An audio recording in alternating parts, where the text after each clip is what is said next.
Hello everyone, and welcome back to Mr. Shivers Horror Stories. I know many of you enjoy these videos to help you fall asleep, so before you drift off, I'd really appreciate it if you could leave a comment letting me know where in the world you're listening from. Also, don't forget to like and subscribe if you're enjoying the video. Story 1. The Caller After Midnight. The clock on my nightstand blinked ominously. 3:00 a.m. I was jolted awake by the shrill, persistent ring of my phone. A dull throb pulsed in my temples as I reached for it, squinting against the darkness that enveloped my room like a shroud. The caller ID was just a series of numbers, a faceless void in a world of uncertainty. Hello? My voice came out hoarse, barely above a whisper, as if I were afraid to disturb the shadows lurking in the corners. Yes. The voice on the other end was a soft whisper, laced with the type of chill that hangs heavy in the air before a storm. It was a voice I knew all too well, a brittle familiarity wrapped in ghostly distress. My heart raced as icy dread consumed me, squeezing my chest tighter. "Who is this?" I croaked, still gripped by sleep's lingering cobwebs. My hand gripped the phone tighter, nails digging into the plastic casing. "Jess." The voice came again, just as ghostly, just as familiar. I'm scared." The breath caught in my throat. My sister, Mia, had been missing for 3 weeks. I could feel the knot of dread tightening, twisting in my stomach. It was a reality I had forced myself to accept, and an acceptance laced with unbroken grief. We had spent countless hours searching for her, sifting through abandoned buildings, and speaking with law enforcement whose sympathetic gazes turned more judgmental with each passing day. It felt unbearable to think about the fate she might have met. "Mia." My voice tremored, desperation clinging to every syllable. "Where are you?" A pause, an agonizing silence stretched over the line before the voice responded. "I'm home. Jess, I want to come back." The front door creaked, a low, ominous sound that echoed through an otherwise silent house. I froze, every fiber of my being pushing me to look up, to check if what I dreaded was true. Had she returned? Hope thrummed in my veins, but with it came a cacophony of dread that spun my thoughts into a whirlpool of anxiety. "Mia," I whispered again, my voice quivering. "Where are you? Are you safe? Just open the door." The whisper turned cold, no longer melodic. "Let me in, Jess." I felt a shiver scramble down my spine, and I instinctively glanced back toward the front of the house through my bedroom doorway. Shadows twisted along the walls and the sparse moonlight filtering through the windows. I could just make out the silhouette of the door, still bolted and secure. But what if it wasn't? What if Mia had returned, and I had left her out there alone? "Please," the voice urged. It sounded distorted now, echoing back all the pain that had clawed at me since she disappeared. "I need you to trust me. I can't stay out here. It's not safe." I swallowed hard, heart racing. I had called the police again, but after their last visit, they'd been very clear. They suspected I was too close to the situation, too shaken up to provide useful guidance. A hitch in my breath burgeoned into the full weight of despair. "Please, Jess, just open the door." My mind whirled, shadows creeping at the edges of my consciousness. I felt the weight of the world on my shoulders, a mix of denial, hope, and an overwhelming fear that clouded any rational thought. They'd never found her body, which meant there was always the faintest glimmer of hope laced with the anguish. "I don't know if you're really Maya," I confessed shakily. "Please, if it's really you, give me a sign, something only you would know." The line went silent again, and I could hear the ragged sound of my own breath lingering in the dark. My heart raced while silence bled into a tense stillness, and it swallowed the air between us whole. A moment stretched on forever, marked by the pounding of my pulse. I still love maraschino cherries with my ice cream. The voice finally declared, breaking the darkness. You always hated it when I snuck them inside, remember? A pang of recognition surged through my body as memories danced before me. I could picture our lazy summer afternoons in the backyard, scooping icy delights with laughter echoing across the lawn. I felt my lips tremble with a desperate smile, but the coldness of the connection was unsettling. What was happening was beyond comprehension. Mia, are you there? I managed to ask, my throat tightening again. Jess, please. They're coming. I don't want to be alone. A knot of anxiety coiled in my stomach, twisting tighter as I glanced toward the door once more. What if it was a trap? The authorities had warned me, the more we searched, the more we might attract unwanted attention. But what if this was truly her? What do I do? I murmured to myself, the turmoil echoing in my mind. I wasn't in a horror movie, and this wasn't the kind of situation where answers were served on a silver platter. Let me in, the voice repeated, now rising in urgency. Its edges ragged. They're coming, Jess. I'm scared. With a pounding heart, I hesitated only for a brief moment before asking again, where are you? No answer came, but the fear was palpable. It was as if I could sense something dark lurking in the corners of my home. Jess. The voice screeched, a harsh sound that shattered the fragile air. They're coming. Open the door. At that moment, a loud crash resounded. A sudden bat out of hell that snapped me from my stupor. The sound came from downstairs. My heart leaped into my throat as the reality of my situation crystallized. This was no longer just a phone call. Someone else was in my house. I sprang to my feet, adrenaline surging through me. The phone slipped from my hands and crashed to the floor as I raced toward my bedroom door. Trembling, I had pressed my ear against it, straining to hear through the suffocating silence. The house creaked ominously, and I was acutely aware of the horrors that awaited. Panic clawed at my throat, urging me to run, but my feet remained glued to the floor. There was a promise lingering in the night, something both sweet and sinister. Jess. The voice implored one last time, the familiarity morphing into a guttural, terrifying mimicry. You have to let me in. I couldn't breathe. The walls seemed to close in, every rational thought clouded by dread. That voice wasn't Mia's anymore.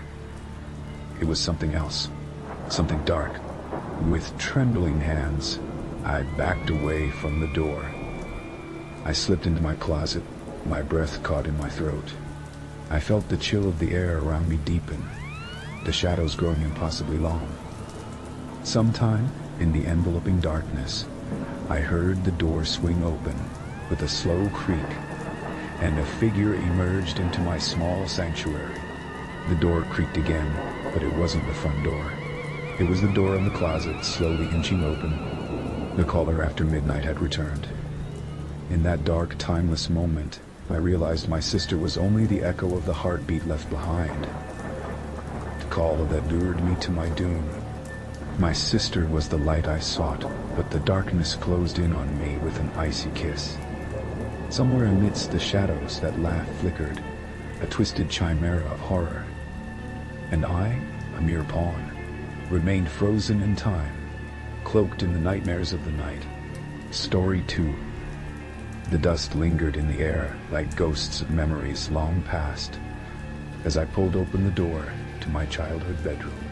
My mother had insisted it was time to clean out the house before the impending sale forced her to let go of the place she had called home for over 30 years.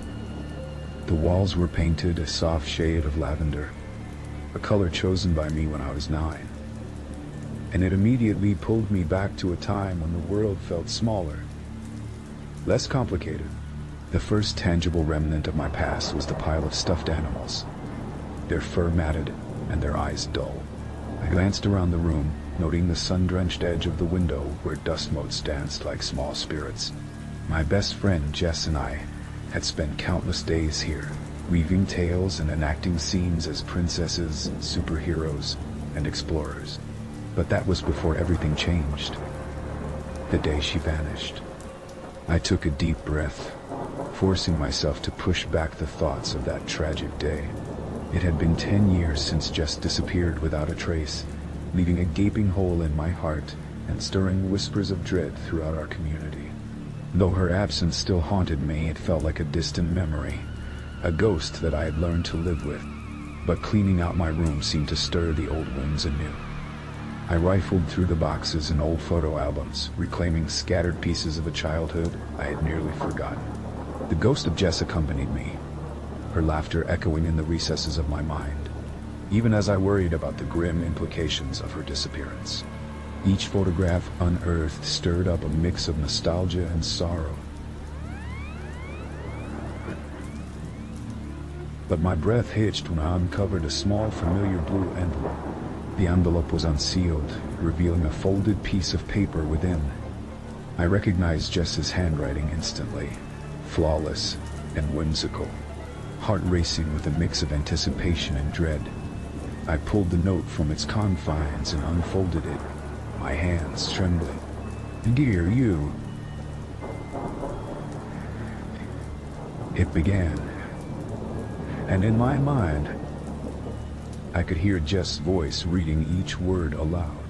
I don't know how to explain what happened that day. We had so much planned for the summer, and I wanted to take you to my special spot in the woods, the place where we found the stream and pretended it was a portal to another world. But things went wrong. I heard something that beckoned to me. I hesitated. And that's when the shadows crawled in closer. If you're reading this, don't look behind you.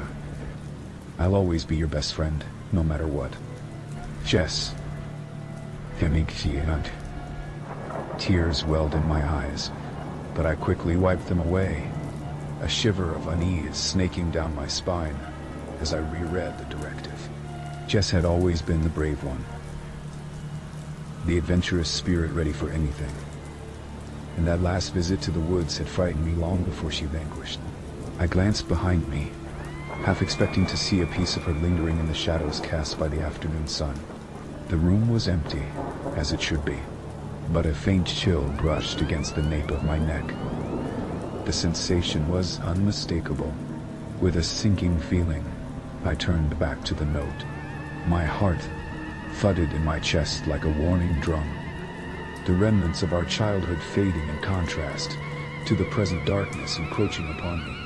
I unspooled the memories as I sat on the edge of the bed, recalling the fairy tale moments and sudden looming dread. The forest near our houses had been a domain of untold adventure, filled with magical creatures only we could see. But it had also seen the transformative shadow of something darker. Our imaginations had crafted countless stories, but Jess had taken the leap too far that day. I could almost hear it, a whisper dancing around me. The call of the shadows she had described. The air thickened, making every breath feel heavier, as if it were infused with the weight of our unfulfilled promises. I tried to shake off the chill, but it steadied itself, an unwelcome companion that seemed to coil itself around my spine. I stood up abruptly, feeling restless, and paced the room. Perhaps I would distract myself by tossing old clothes into a pile for donation, burying Jess's note in the depths of my memory. Yet, as I rummaged through the crumpled fabric of my past, I couldn't ignore the creeping sense of being watched. Returning to the note, I read it again, desperate for clarity. My mind raced with questions. What had Jess heard? What had pursued her into the depths of those woods? I felt inexplicably drawn to the very place she had spoken of, a compulsion to understand what had stolen her from me. As I toyed with the idea, the room darkened even more, the afternoon sun sinking lower, casting long, twisted shadows against the walls. I felt a twinge of fear. Was it too late to dismiss the dark thoughts? A glance at the window revealed the passing clouds, fleeting moments swaddled in ethereal twilight. My stomach tightened involuntarily. The breath on my neck returned with a vengeance. A voice whispered, sounding almost like Jess, but distorted and echoing, luring me into the unknown. "Help me," it beckoned, a soft, quavering sound that drew near. I spun around, an irrational part of me expecting to find her spirit standing there, tethered to the world of shadows. There was, of course, nothing, just the emptiness of my childhood room, now a chamber suffused with memories turned to dread. Sudden rage swelled in my throat, mingling with the fear. "This isn't happening," I shouted, but the echoes of my words bounced back, layered with something sinister, something familiar lurking just beyond comprehension. I grabbed my phone, desperate to break the enchantment of the room, and realized almost too late that it was nearly useless without adequate signal. I slammed it down in frustration. The note still lay unopened in my hands. "Jess, what happened? What were you trying to tell me?" But the walls offered no counter, no comfort. And then, I remembered the only place where Jess had felt the call, where all the stories we'd concocted had been spun into truth. Frenzied nerves gripped me, but I needed to know. I needed closure. Throwing on my jacket, I stepped outside into the fading light, shoving the note into my pocket. The night air was thick as I traversed the familiar path toward the forest, the branches overhead twisting like vein-like shadows reaching for me. As I crested the hill leading into the thickets, an unnatural quiet fell upon the landscape, muting my footsteps. Much had changed in 10 years. What was once our playground now loomed dark and foreboding. Each creak of a branch made my heart race faster. I could feel myself slipping into the depths of the forest's embrace, a sensation unlike anything I had ever experienced. Both exhilarating and paralyzing. The whispers beckoned, and as I ventured deeper, they became clearer, forming indistinct shapes in the dark. And then I heard it, a definitive sound, reminiscent of Jess's laughter, but layered with something heavier, dangerous. "Jess!" I called out, my own voice swallowed by the yawning dark. To my left, a figure flickered momentarily, a flash of auburn hair illuminated by the faintest glimmer of luster. Heart in my throat, I stumbled toward it, the leaves crunching beneath my feet, desperate to grasp the connection. "Jess, is that you?" I called again, breathlessly. The laughter rang like chimes in the darkness, echoing all around me, until it warped into haunting cries filled with uncertainty and fear. It was real. She was out there. But am I being led deeper into a trap? I stopped short, breath hitching, the note burning against my chest like a warning flare. If you're reading this, trapped in the snare of uncertainty, I felt the shadows swirling, felt their embrace tightening around me. The darkness descended like thick fog, and suddenly the voice of Jess changed, each syllable laced with something sinister. "Don't. Look. Behind you." I felt the hair prickling on the back of my neck as the air thickened. It pressed down on my shoulders, and finally I turned, clutching the note as chaos swept through the woods, my heart racing. Dread coiled around me, an inescapable binding. Behind me, the shadows morphed into shapes, sinful and curling with intent. "No!" I gasped as the darkness swept forward, consuming everything in its path, leaving behind a lingering memory of laughter and carrying my heart deeper into the unknown. A requiem whispered in the forgotten corners of my memory. Story 3. Whispers in the walls. The house had always held an air of enchanting mystery. Nestled behind a curtain of drooping willow trees, My grandmother's old house loomed like a forgotten relic, its once white paint now smudged with time and decay. I had inherited the property after her passing, a Gothic treasure chest filled with memories wrapped tightly under layers of dust and neglect. My friends warned me to steer clear, to sell the house for whatever I could get, but I felt no fear. I craved a fresh start, away from the hollowness of the city and the suffocating grip of my corporate job. Instead, I was drawn to its creaking floorboards and spiderweb nooks, a retreat hiding stories of yesteryear. On my first night, clutching a flashlight as I attempted to navigate the living room, I suddenly felt a chill, a flickering in the air that sent sharp little shivers racing down my spine. I shook it off, attributing it to the steep silence that hung in the corners of the room. There was a stillness like the calm before a storm, vibrating with an anticipation I couldn't quite put my finger on. Sitting on the fraying couch, I turned on my laptop, hoping to drown out the overwhelming quiet with the sound of familiar voices. Yet, even as I clicked through the endless sites on my screen, I couldn't help but feel as though something was lurking just out of sight.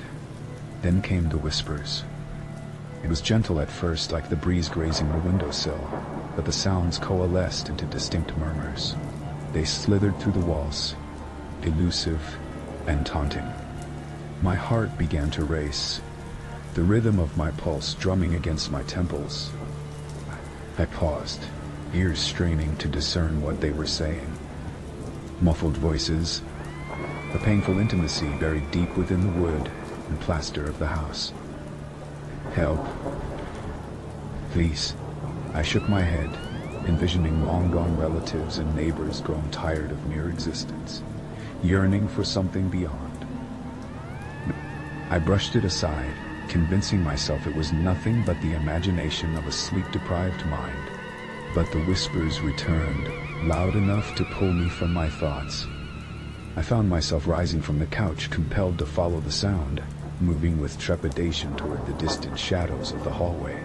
The narrow corridor wound deeper into the house, lined with faded photographs that seemed to watch me pass with curious hollow eyes. The whispers were louder now, converging into an almost harmonious chant. Help. Come down. They beckoned, pulling me toward the basement door I had been so resolutely warned against entering. Stay away from the basement, my grandmother had said with wild, frantic eyes on her deathbed. You don't understand. It's not safe. It never was, but the raw instinct of human curiosity burned brightly in me. I reached for the ancient brass doorknob, its surface cold and unyielding under my fingertips. The wood felt alive under my grip, pulsing as if the house itself were aware of the decision being made. With a deep breath, I turned the knob and the door creaked open. A musty scent wafted up, an odor of dampened earth, something metallic. It twisted and clawed at my sense of sanity.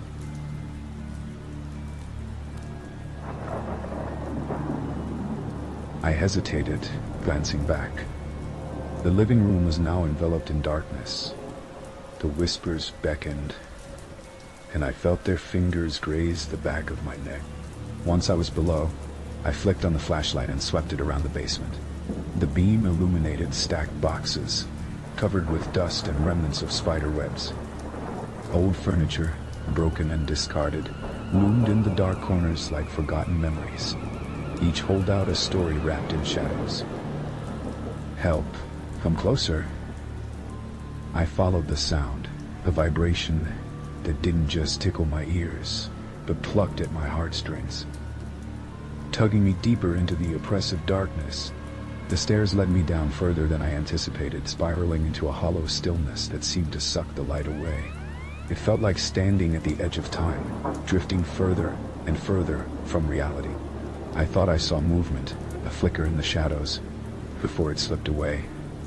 As I reached the bottom, my heart thrummed viciously against my ribcage. I glanced at the walls, feeling the silence wrap tightly around me. The whispers had settled into an unsettling lull, transforming into soft sighs that echoed through the space. I felt the urge to scream, yet I remained silent, fixated on a clump of darkened soil against the far wall.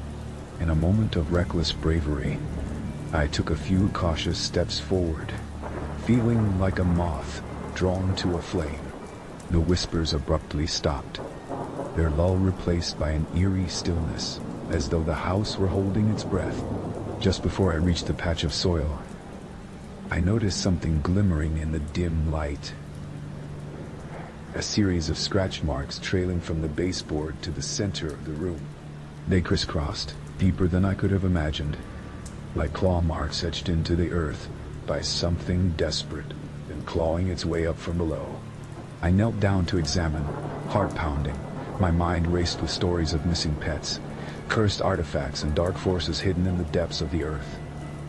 A fleeting notion of turning back surfaced in me, but something about the invisible thread binding me to this wretched place held me firm. For a moment, I could almost hear whispers of the past coiling around my ankles, like a creature waiting to strike. Help! And then, like a clap of thunder slicing through the tension, an unearthed panic froze me in place. A hissing sound, a low breath, rippled through the darkness. The air grew dense, wrapping itself possessively around my throat. "Help!"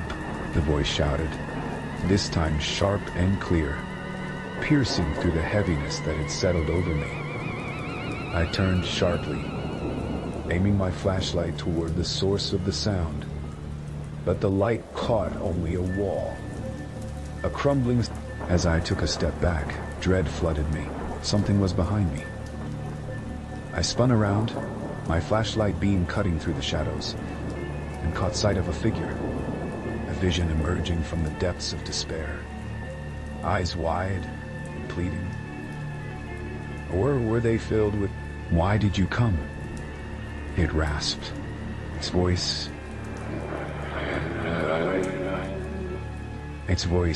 an echo from a distant dream. "You weren't supposed to." The ghastly specter lingered before me, a distorted image of my grandmother, grief-stricken and hollowed out as if she were merely a shell, struggling to free herself from the chains that bound her to this wretched space. And then it became clear. The whispers I had been chasing embodied the souls trapped by the walls of this house, held captive by darkness, seeking their freedom through the vessel of my curiosity. But soon I realized the truth too late. The whispers were warnings, cascading through the house, urging me to leave as they had with my grandmother before me. "No!" I screamed, stumbling back, my resolve dissolving into sheer terror as the energy shifted, engulfing me. My body began to shake, consciousness slipping away as shadows pooled around me. I need to go. Desperation clawed at my throat. With every ounce of strength, I turned and ran, leaving behind the horror that whispered through the walls. My breath came in ragged gasps as I ascended the stairs, the whispers melding into agonizing screams, echoing against the wood. Bursting into the living room, I slammed the door behind me, bolts locking one after another. But even as I stood trembling, the whispers echoed in my ears.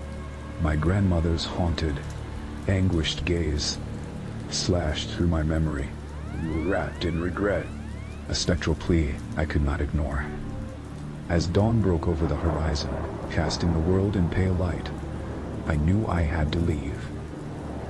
That house of whispers could not be allowed to claim another soul. I gathered what I could, the echoes of the past clawing for reprieve as I stepped away, knowing the house would stand empty once more, drowning in its secrets while I carried them with me, forever changed. But as I turned to leave, glancing back at the structure, I have sworn I heard the faintest whisper, "Come back." And with that, the door creaked open, just a crack, as if inviting me to join its eternal harvest of lost souls. Story 4. I stared into the bathroom mirror, the tiled walls glimmering with the humidity of my morning shower. The steam swirled around me like a living entity, swallowing the air in thick, warm curls. But as the mist settled, the reflection sharpened. That's when I saw him, a blurred outline of a man, lurking just behind my shoulder. At first, I brushed it off as a trick of the light, a playful shadow cast by my own movement.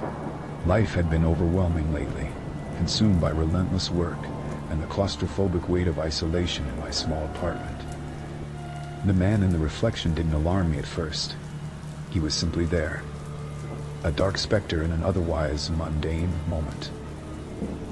I told myself it was the uneasiness of my circumstances being projected outward, a product of my imagination fueled by sleepless nights and forgotten dreams. But the second night brought an unnerving twist.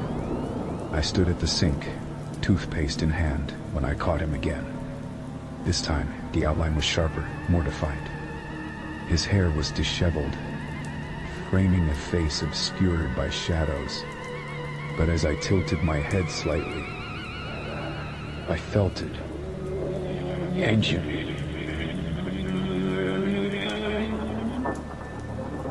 Tension. A creeping dread that curled its fingers. The man, whoever he was, had inched closer, his form unmistakably distinct against the backdrop of my untidy bathroom. "What the hell?" I muttered, spitting the toothpaste into the sink. I turned quickly, hardly giving myself time to think, only to be met with the sterile emptiness of my tiled wall. Just the flickering light bulb above me, swaying as if whispering assurances that I was alone. "Get it together," I said, shaking my head. I dried my hands on a flimsy towel, dismissing the thoughts as fatigue-induced hallucinations. After all, who wouldn't be on edge living alone? The weight of the world seemed amplified through the distorted lens of my fears. But each night, it continued. The man in the reflection drawn closer to the periphery of sight, his presence like a phantom, echoing an unease I couldn't shake. It became a ritual of sorts. I'd brush off the night's events, convincing myself it was all in my head. And yet, as the sun dipped beyond the horizon, I found myself inexplicably drawn to the mirror. On the fifth night, something shifted. The air in the bathroom felt charged. The dim light flickered and hummed, almost alive with anticipation. I approached the mirror hesitantly, a shiver coursing through my body, skimming the edge of terror. As I gazed deeper, the man stood there, closer, now almost touching the glass, a thin smile etched on his lips. His eyes, two empty voids, stared into mine as if searching for something I couldn't identify. "Who are you?" I whispered, the question tumbling from my lips almost involuntarily. The moment the words escaped, something within me shifted. An underlying current of dread crested to the surface.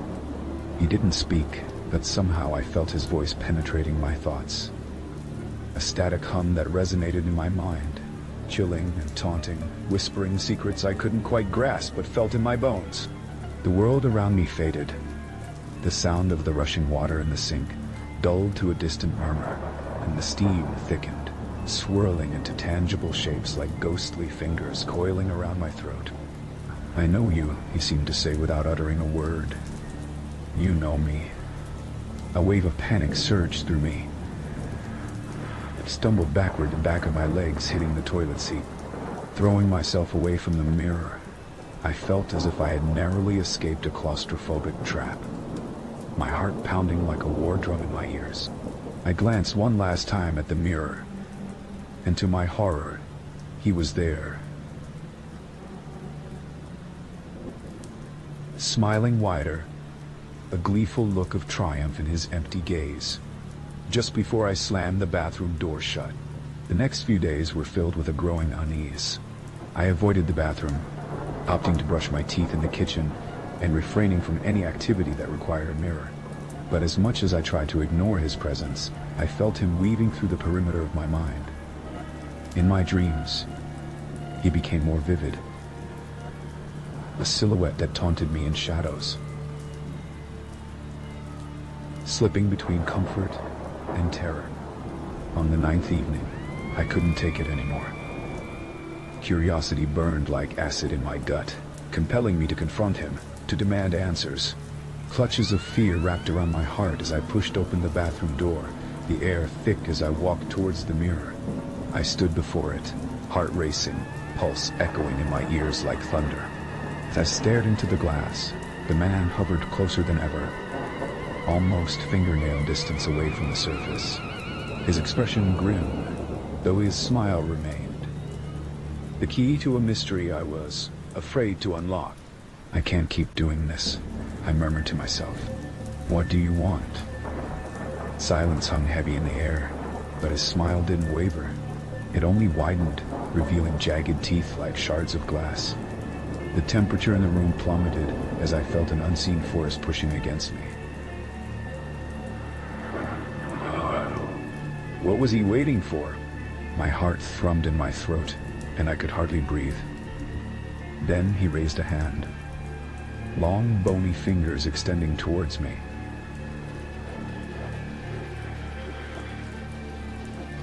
Almost brushing against the cold glass, I felt a surge, shock traveling through my veins, an electric pulse that made my heart skip. I instinctively stepped back, but the mirror began to ripple like the surface of a lake disturbed by a stone. I blinked, and suddenly I was no longer standing before the mirror, but within it, standing in the dim light of a room. The walls were painted a muted blue, peeling in some areas, and I realized with sudden horror that it was my old childhood bedroom, a room I had long since abandoned. The scent of dust and forgotten memories filled the air, a surreal veil of nostalgia mixed with dread. No, I whispered, frantic as I turned to flee, but the door was gone. I was trapped in this retrogressive nightmare, this purgatory of my own making. Behind me, I felt his presence again. The man had followed, emerging from the shadows of my past, his form more defined now, his smile more menacing. "Home, sweet home," he mocked, his voice slithering like smoke. "You've always been a part of me, you know." With a jolt, I remembered, an old family secret whispered behind closed doors. A story that chilled my blood as a child. The tales of my great-grandfather who dabbled in the occult, drawn to mirrors. And the promise of the other side, the darkness that lingered, the family shunned.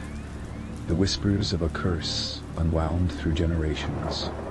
No, I gasped, the realization crashing over me like a storm wave. You can't be real. You're just a reflection, a ghost. His laughter, cold and hollow, echoed around the walls, drowning my protests. I am you. You're only waking up to what we've always been. Two sides of the same coin. You called me into existence, grappling for control. I turned away, trying to find a way out. But he was there, blocking every escape. "This is your destiny," he hissed, his bony fingers beckoning me closer. "You and I, forever bound." I felt the weight of despair spiral within me. In that moment, it became clear. The man in the reflection was not a separate entity, but a manifestation of my own darkness, a haunting reminder of fears I'd hidden away. The guilt of a labyrinthine legacy I dared not embrace. A surge of strength washed over me as I met his gaze. The realization of power coursed through my veins. Unafraid, I stepped forward, confronting the specter of my past, the reflection of what I had tried to suppress. "I am not afraid," I declared, my voice steady. "I will not be tethered by your shadows." With that, I turned, tearing through the dreamscape, racing toward a light that beckoned from the edges of my memory. The memory of freedom. I burst through the threshold of the mirror, feeling as though I was being torn apart. I gasped, as I became reoriented back into the bathroom, sweat-soaked and trembling. The bathroom was unchanged. The man was gone, but the air felt lighter, invigorating. I fell to my knees in relief and confusion, staring deep into the glass where my reflection appeared, alive, vibrant. But I knew, in that moment of clarity, I would have to face him again. The man in the reflection wasn't just a ghost. He was a part of me, hovering in the depths of my own self-loathing, a reminder of inherited fears that would forever linger as shadows in my mind. I had evaded him once, but in my quest for retribution and understanding, I knew I'd have to confront him one day, before he slipped away into the cracks of the mirror once more, waiting to emerge when I least expected. Story 5. The Portrait. The summer sun dipped low in the sky, casting long shadows across the cluttered expanse of the neighborhood garage sale. I wandered through the rows of discarded memories, rummaging through boxes filled with trinkets, faded toys, and ornaments long forgotten. That's when I saw it, a framed portrait resting precariously against a stack of old magazines. At first glance, it seemed ordinary. A woman in a vintage dress, her dark hair disheveled, and her gaze profoundly introspective. But there was something about her eyes, something that pulled me in, whispered to me on the wind, making my heart skip a beat. I could have sworn I recognized her. $3 for the painting, honey, said Marjorie, the elderly woman running the sale. She squinted at me through thick glasses, her fragile hands all too eager to collect my cash. I fumbled for the crumpled bills in my pocket and paid her without a second thought. Perhaps it was the persistent heat of August, but as soon as I made the exchange, the weight of the painting in my hand sent a shiver up my spine. Once home, I set the portrait up on the living room wall, its dusty frame clashing with my minimalistic decor. The moment I hung it, an unsettling chill filled the room, as if the air itself had been commanded to hold its breath. I chalked it up to the draft from the window and dismissed it. Yet, the woman began to dominate my thoughts. Who was she? Why did she seem so hauntingly familiar? That night, as darkness wrapped around my house like a thick fog, I found myself staring at her portrait.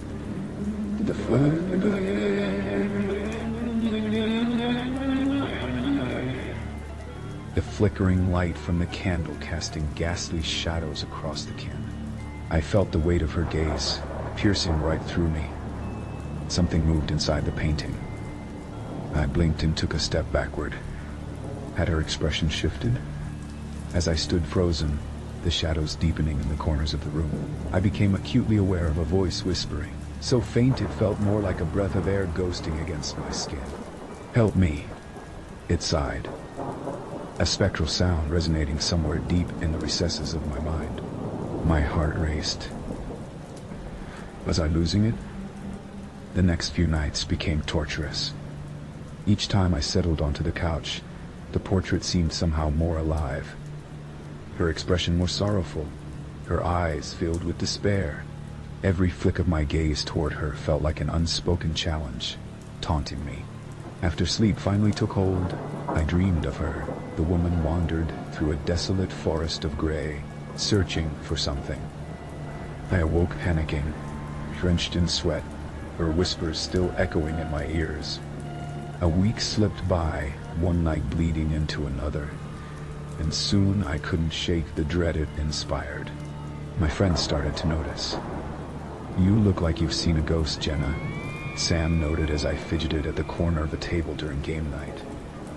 When I explained the painting, my friends laughed lightly, brushing it off as some silly superstition. "What's next? Are you going to burn sage and invite her over for tea?" Jessica quipped, the half-smile warming her youthful features, but they didn't understand. The sensation of her being there was suffocating, and I needed to know more. Scouring the internet for any trace of the artwork or her history became my obsession. With each failed search, I felt a deepening sense of dread. The blank spaces of history echoed in me.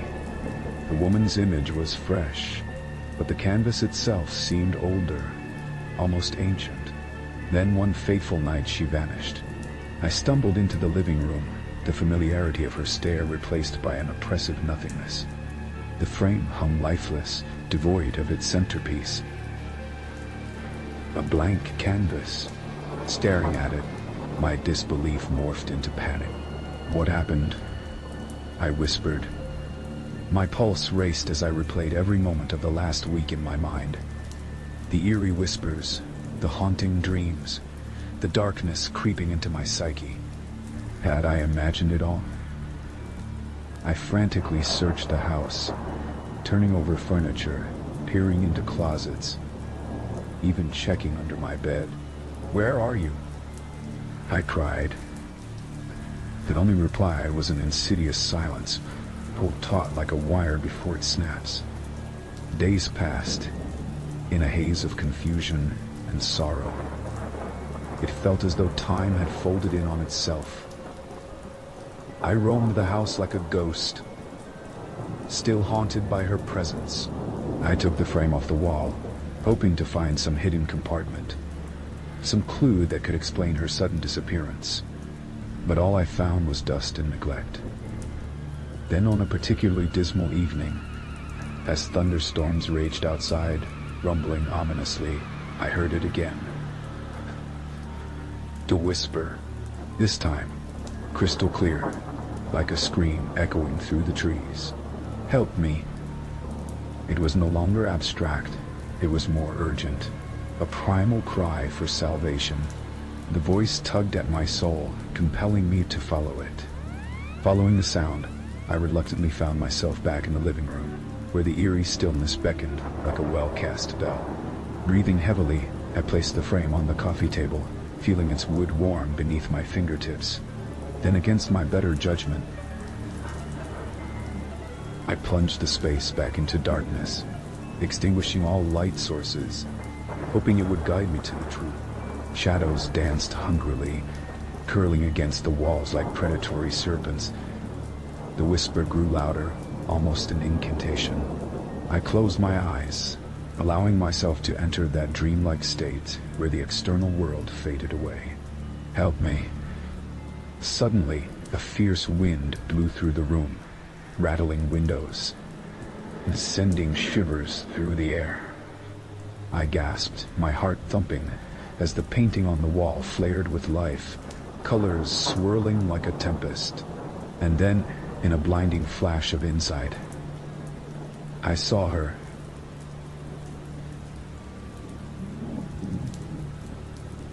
Trapped, her face twisted with anguish, as though she were physically reaching out. I forced myself to confront the truth. "What do you want from me?" I screamed against the cacophony of wind. "What is happening?" A vision flooded my mind. Her voice grew less ethereal, more tangible. "You must finish it," she implored in anguish. The words hung heavy in the air, and an awful realization washed over me. Had I inadvertently freed her by removing the painting?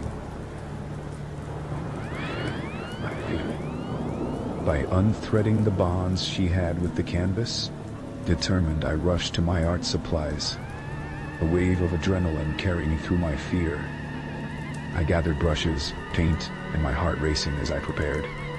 I knew I had to create something, channel her essence onto that empty canvas, to set her soul free, to bind our destinies together once more. Hour after hour slipped by, the storm raging outside as I lost myself within the strokes of color and light. The sound of thunder mingled with the echoes of her voice, guiding me with each feather touch. By the time dawn broke, the painting shimmered with life. Her eyes now glimmered with deep gratitude, reflecting the prison she had been confined to. My heart swelled with elation, and in that moment I realized what a gift I had reverted to her being. A chance for both of us to escape. I stepped back, finally at peace, just as the last stroke settled into place. "It's done," I murmured, anticipation humming in my chest. But as I turned to bask in the warmth of light pouring through my windows, I felt a chill settle deeply within my veins. I could still sense her presence in the room, watching, waiting, her eyes beckoning me to join her. But somehow, it all felt different. Was it the quiet heaviness in the air? The absence of that frantic urgency? It was then that I turned back to the canvas and froze. The once vibrant colors faded, leaving only ash-gray shadows stretching across the surface. She was gone yet again, leaving behind a blank canvas, much like the portrait I discovered, the one that lured me in the first place. The echoes of her whispers lingered, just out of reach, teasing my mind.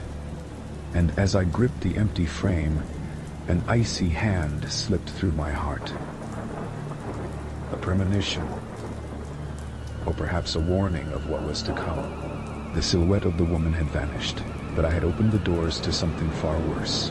Something waited beyond the canvas, waiting for the right moment to reach its grasp towards me. The truth would soon be a canvas of horrors unfurling in steel-black interstice. I had released her, but in turn, I had triggered something. An unfathomable darkness lurking just beyond, hungry for my soul. Story 6.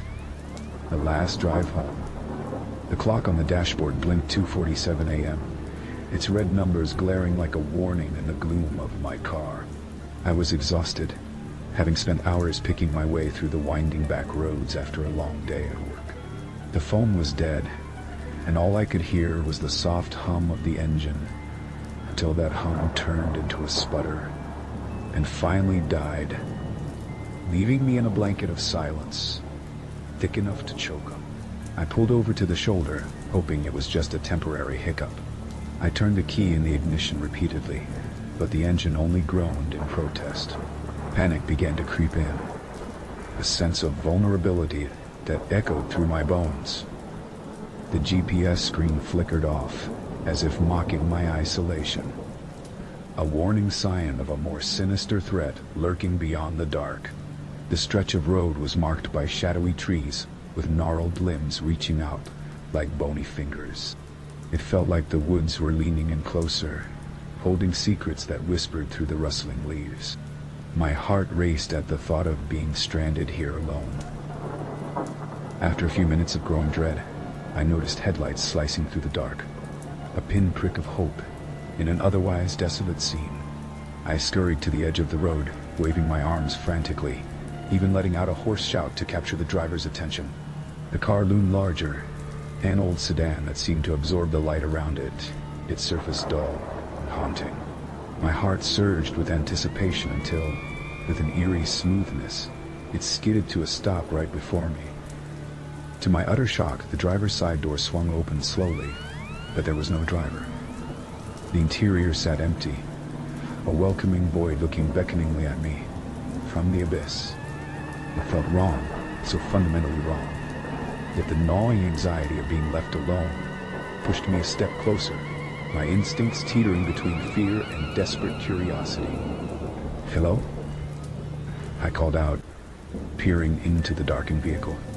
My voice cracked, echoing into the night silence. No reply. Maybe it had broken down, just like mine.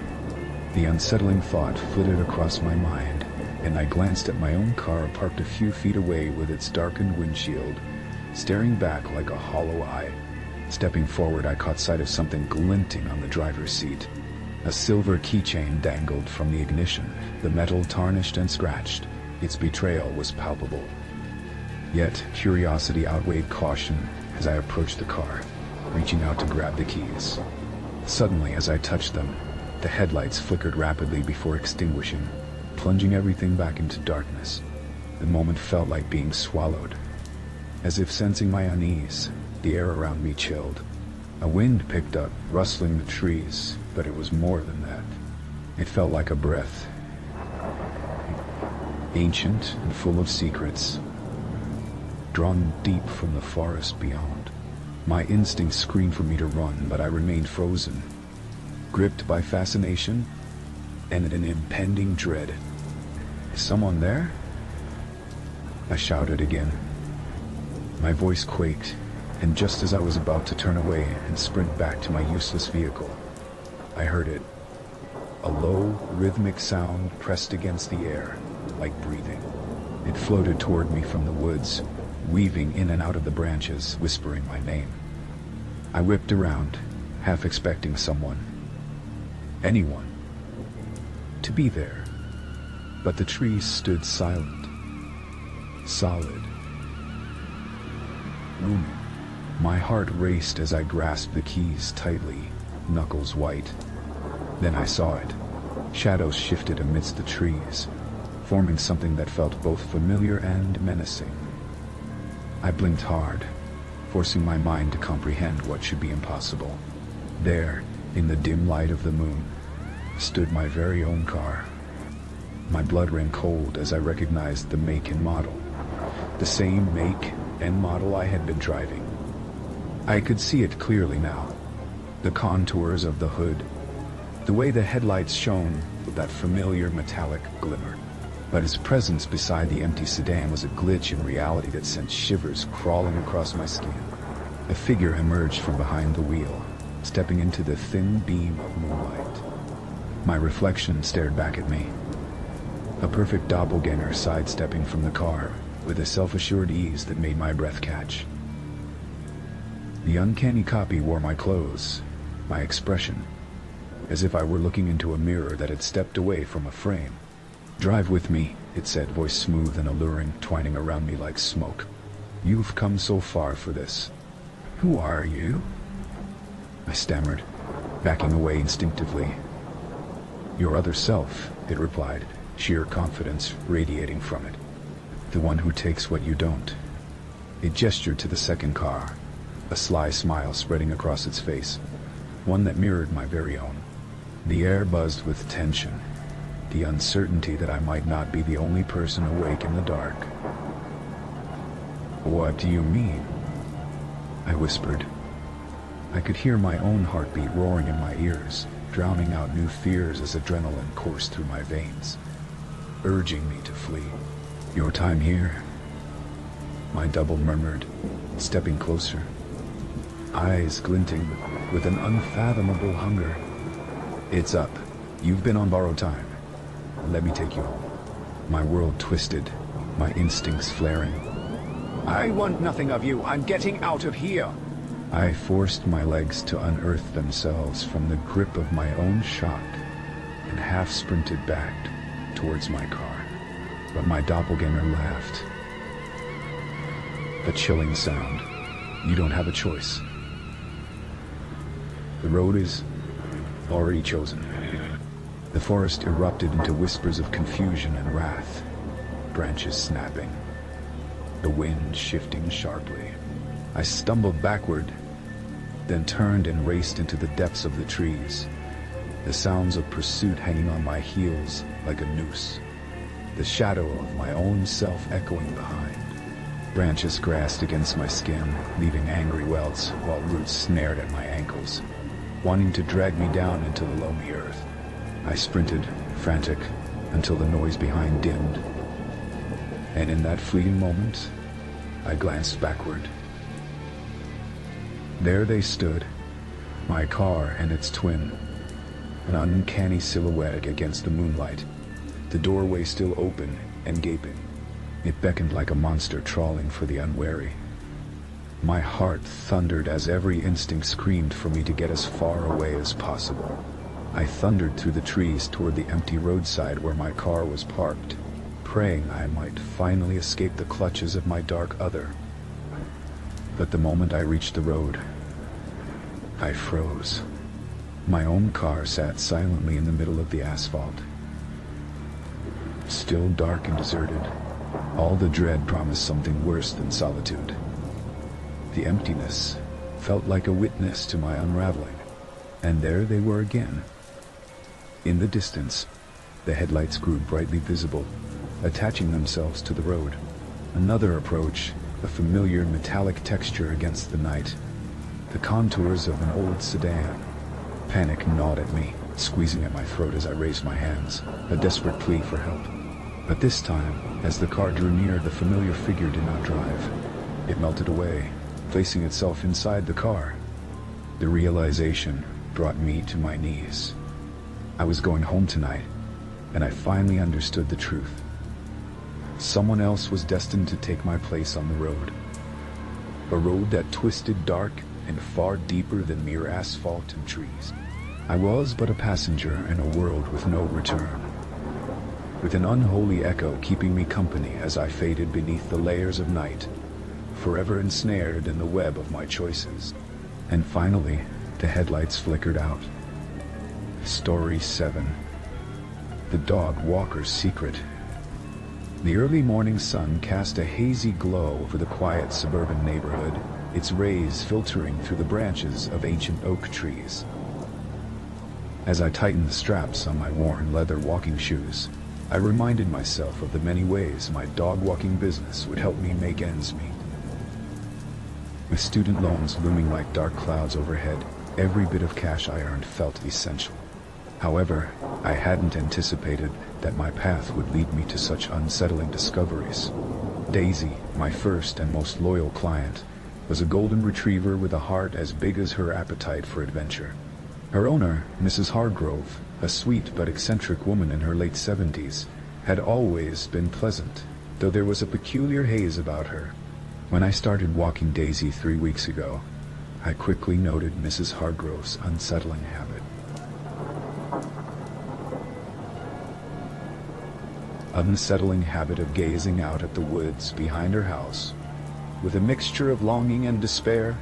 Every afternoon, after Daisy's food bowl was filled and the back gate was unlocked, we'd set off toward the trail that snaked its way into the dense underbrush. At first, the routine felt mundane, yet I couldn't shake the sense of finality that hung heavily in the air whenever we approached those woods.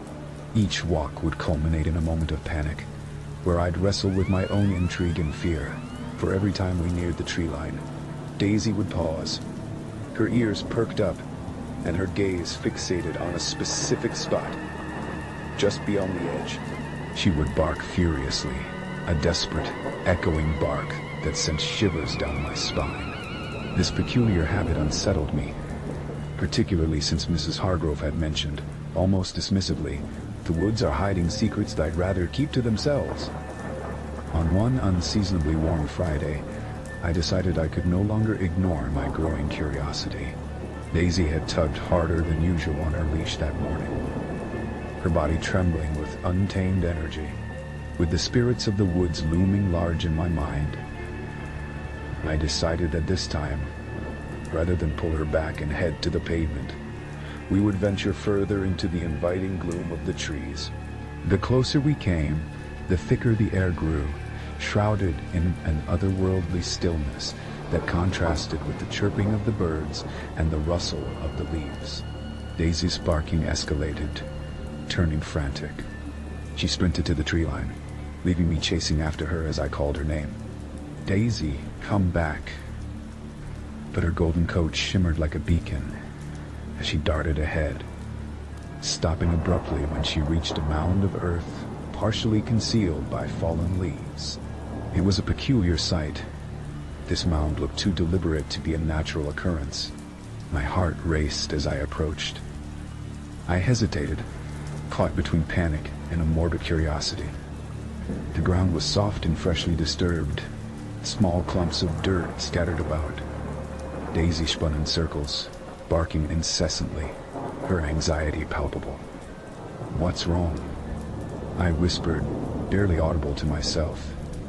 Suddenly, her bark shifted, transforming into whines as she pawed at the earth, like a child trying to reveal a hidden treasure. Ignoring my better judgment, I dropped to my knees and started to dig, using my hands to break through the soft surface. The cold earth crumbled away easily, and soon enough, my fingers brushed something hard, smooth, and unyielding. The moment my heart peaked with excitement, it plummeted as I unearthed an object. A weathered, leather-bound book. It was a journal, antiquated and torn, with a padlock that had long since rusted away. but it was what fell from it as I opened the cover that permeated the chilling air.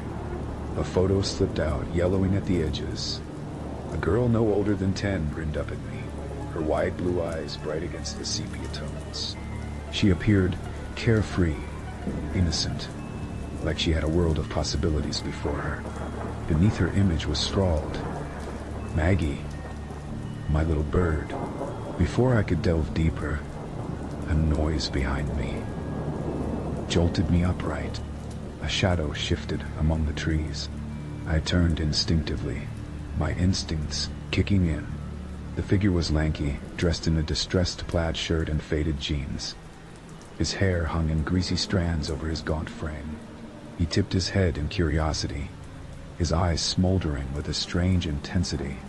"What are you doing?" he asked, his voice trickling like poison through the thick air. I clenched the book against my chest, my heart racing.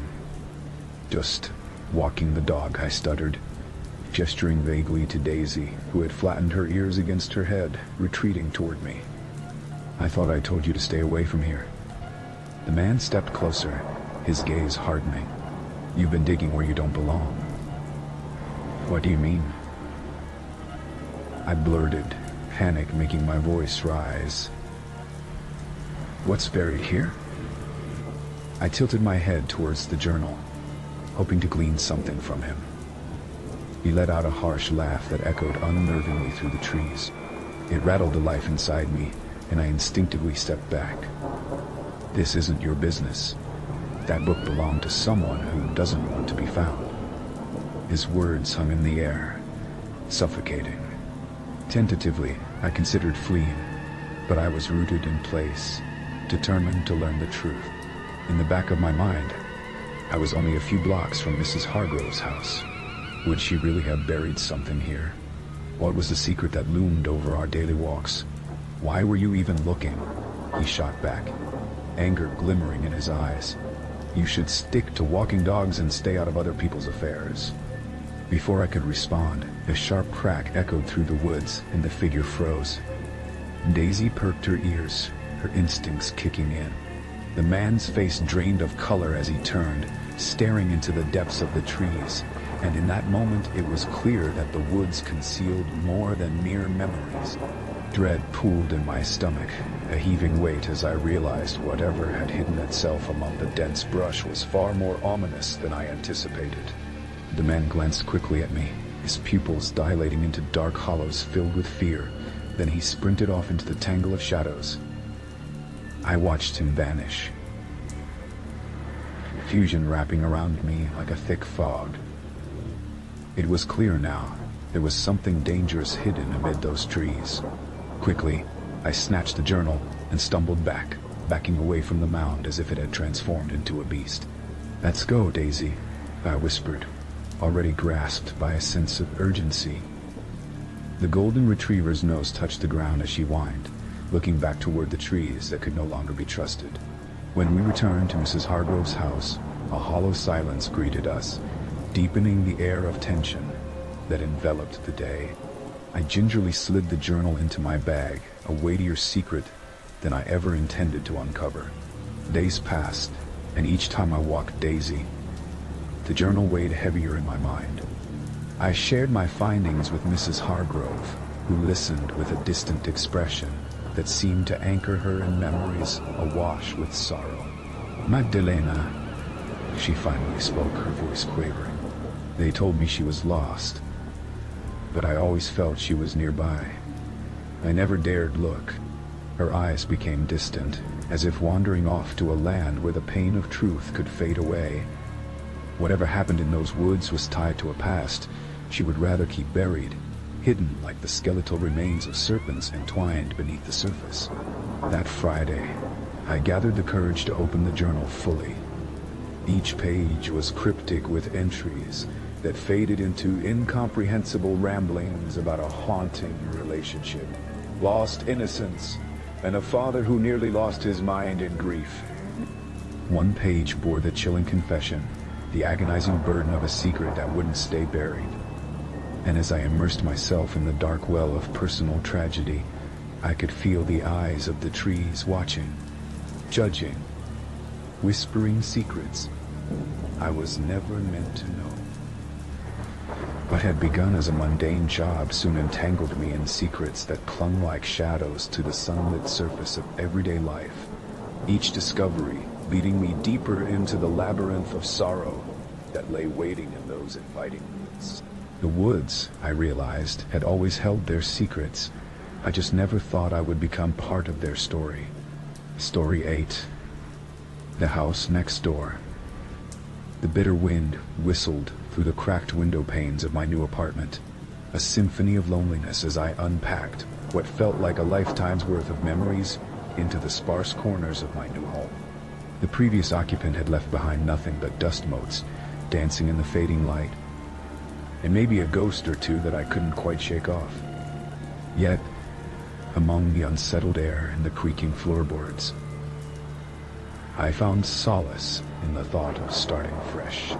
I planned to leave behind the shadows of my past, where my life had felt like an ever-tightening noose, and embrace whatever this new beginning had to offer.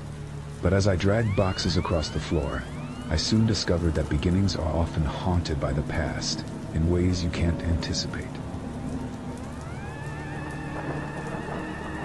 The only one I always seek in time, and ways you can't anticipate. My first few nights were marked by a strange presence. From the corner of my eye, I often caught movement from the apartment next door, a ghostly outline flickering in the darkness behind a sheer curtain. At first, I couldn't make out the figure, just a vague silhouette that always seemed to be watching, waiting. I shivered at the thought and chalked it up to new place nerves. It was only my imagination, I assured myself. However, as the days blended into nights, I began to lose myself in the routine of unpacking and settling in. I pushed thoughts of the watcher out of my mind, until one fateful evening pulled me back into their gravity. The sun dipped below the horizon, casting a crimson glow over the small courtyard nestled between our buildings. I lit candles in my living room, filling the air with scents of sandalwood and vanilla, creating a nice atmosphere that might dispel the unsettling chill of the place. Occasionally, I'd glance out the window, half curious, half terrified, to see if I could catch a glimpse of my neighbor's silhouette. Later that night, a sudden sound ripped through the quiet. Something like a low, thrumming pulse, steady and menacing. It seemed to resonate not just in the air, but deep inside my bones. I turned off the lights, shrouding myself in shadows, drawing the thick curtain closed as if it could block out the undeniable sense of dread creeping into my skull. But the urge to look was irresistible. I peeled back a corner of the curtain and gasped. There he was. The neighbor stood motionless, his face illuminated by a pale light that I couldn't identify. A few feet back from the window, he was peering into the darkness of my life, his expression inscrutable. I stumbled back, gasping, heart hammering in my chest. That was when the first photo appeared. It was slipped under my door like an uninvited guest,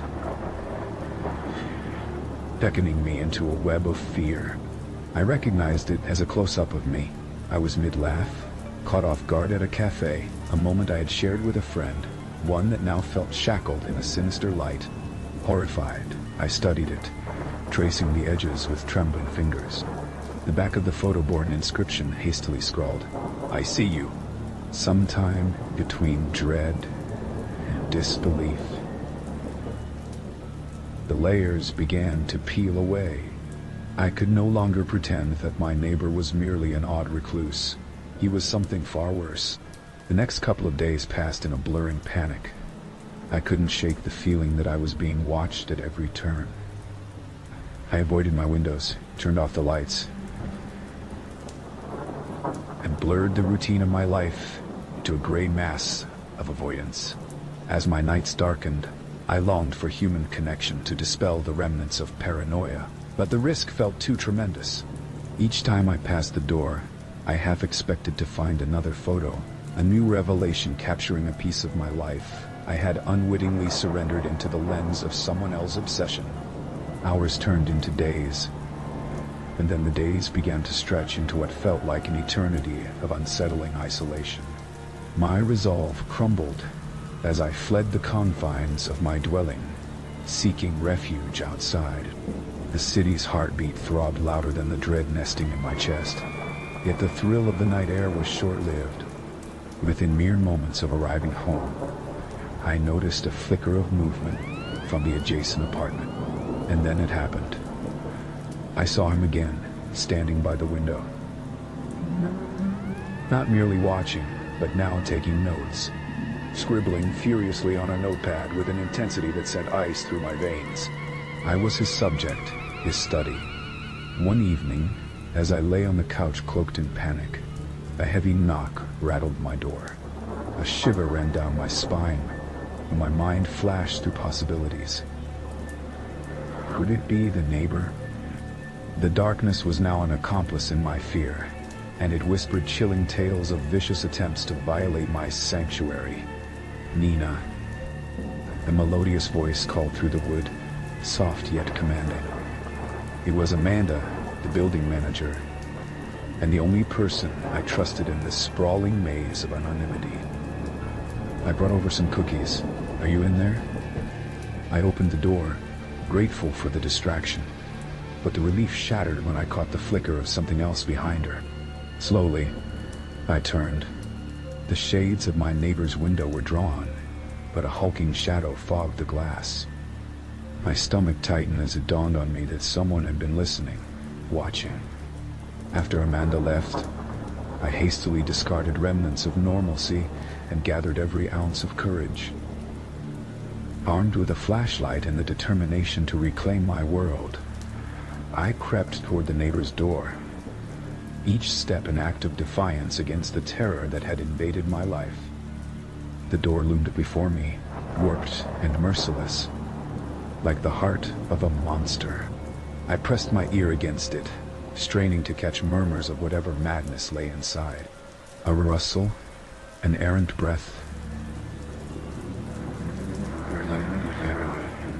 It sent shivers streaking up my spine. Taking a deep breath, I raised my arm to knock. Just as my knuckles made contact, the door swung open, nearly knocking me back as the neighbor's face emerged from the darkness, eerily calm. "Hello, Nina," he said, his voice smooth and saccharine, though his eyes danced with a peculiar mania. "I've been expecting you." My voice trembled. "What do you want?"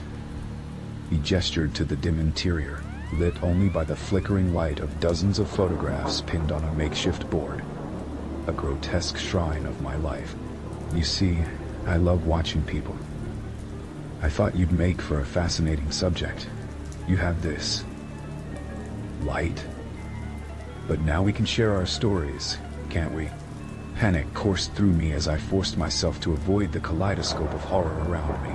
Panic morphed into raw terror when I realized I had stepped far beyond the boundaries of my reality. With every ounce of strength I turned to flee down the staircase, heart racing while a torrent of adrenaline propelled me forward. I burst into the night air, gasping for breath, desperate for the world to reclaim me. But as I raced down the street, I could feel the weight of his gaze on my back like a heavy shroud. I had escaped, yes, but at what cost? The shadows had rooted deeper than I realized, becoming partners in the dichotomy of pursuit and fear. My new beginning was steeped in horror. The clutches of my neighbor would remain like a painful bruise on my psyche, a reminder that even in seeking refuge, we could find ourselves living next to something unfathomably dangerous. Just a few steps too close, under the same grim sky. Story 9. The last customer. The diner had seen better days. Neon lights sputtered overhead, flickering like dying stars, while linoleum tiles bore the stains of countless late-night meals. The hum of the refrigerator provided a monotonous backdrop to the symphony of clinking silverware, muffled conversations, and the occasional sizzle from the kitchen. It was the hour when the world quieted down. Not yet late enough for the good diners to close, but early enough for the bad ones to be left behind. I was at the counter, alternating between pouring coffee and wiping down the surface. My hair pulled back tight, and my uniform pulled snug against me. It was just past 10 p.m. when he walked in. A man dressed in an oversized trench coat, his scruffy beard filling the chasms of his face like shadowy caverns. I looked up, startled by the chime of the bell above the door, its jarring sound cutting through the comfortable drone of the diner. The man entered with an odd shuffling gait, like his legs were not quite in tune with his body. He scanned the room with an intensity that made my skin prickle. "Evening," I said, forcing a smile as he sat down at one of the corner booths, obscured by dim light. His eyes, sharp and knowing, locked onto mine as if they were trying to extract something unspoken. The bustle of the diner faded as I approached, a single customer a minute too late. But at least he was a customer. "What'll it be?" I asked, adopting my usual cheerful tone. He hesitated before responding. "How about coffee?" His voice was hoarse, an unsettling rasp that told tales of sleepless nights. I poured him a steaming mug, keeping my eyes on him despite the feeling gnawing at the pit of my stomach. I set the cup down and lingered. "And your food? You must be hungry." He waved a hand dismissively, staring down into the depths of his cup. "I'm not here for the food." The way he spoke hung heavy in the air, like a secret just out of reach. Well, I can get you a menu if you'd like," I offered, my heart beating more rapidly now. "No need," he said, lifting his gaze suddenly to meet mine. "You know what it's like, working the graveyard shift. It can get lonely, can't it?" The question caught me off guard, an unexpected intrusion into the monotonous cycle of late-night orders and tired customers. "It has its ups and downs," I replied cautiously. I noticed how his fingers tapped nervously against the table, a rhythm that seemed too frantic for the stillness surrounding us. "Do you talk to many customers?" he inquired, leaning forward, the glint of something metallic catching my eye. I followed the movement to his jacket, where a blade glistened just slightly beneath the table, pointed directly at me. My heart dropped into my stomach, and an icy dread rolled over me like waves in a tempest. I stammered, panic rising in my throat. I knew I should turn and run, send out a silent scream into the diner, but fear had frozen me in place. "I suppose you're just used to the usuals, then," he continued, as if oblivious to the tension suffocating the moment. "You know, the truck drivers, late-night drunks, folks out looking for something." The unsettling calm in his voice only served to heighten my anxiety. I swallowed hard, forcing down the lump of fear. "Usually just passers-by." With every word, I kept my eyes affixed to his, trying to discern their depths. What exactly lived behind those dark, smoldering eyes? I could see now how his hand clenched around the handle of the knife, his grip twitching ever so slightly. "Passers-by," he repeated thoughtfully, "but not everyone is just passing through, are they?" There was a chilling quality to his words, as though they were meant to peel away the skin of my everyday mundanities and expose a darker truth. A siren wailed far off into the night, a sound I'd grown accustomed to. Yet now it sliced through my thoughts and sent terror prickling along my spine. I glanced toward the door, wondering if anyone might come in, somehow sensing my growing alarm. But the diner remained empty. Only me and the man cloaked in unease. "Have you ever wondered about their stories?" He pressed on in that eerie voice, drawing me back into his unsettling gaze. "I mean, really thought about them. Every person has a reason for being here, don't they?" His eyes bored into me, and I could feel the intensity of his focus, as though he were dissecting me, slice by slice. "I suppose," I said weakly. "But mostly they just want something to eat." "Or something more. Something more visceral," he replied, his voice dropping to a conspiratorial whisper. "I've seen you here night after night, You ever think about what might happen if one day you got a customer who had a story too dark to tell? His words slithered into the corners of my mind, wrapping around me like a cold snake, squeezing. I forced a laugh, trying to break the tension. I think I've had a few of those, I said, my attempt at humor sounding hollow even to my own ears. The man leaned back slightly, regarding me with a curious expression that sent shivers up my spine. Every story has a climax, you know. A turning point. He motioned the knife just before glancing around the diner, checking for eavesdroppers that didn't exist. In that moment, the realization struck me that I might not be just any customer for him. I might be the subject of his story. "What's your name?" he asked suddenly, tilting his head slightly, as if expecting me to reveal a hidden chapter of my life. "Leela," I replied, my voice barely more than a whisper. "Leela, beautiful name." Then, with an unnerving smile that revealed yellowing teeth, he extended a hand toward me from beneath the table. My heart pounded as I processed the threat beneath the surface. He smiled, a predator searching for its prey.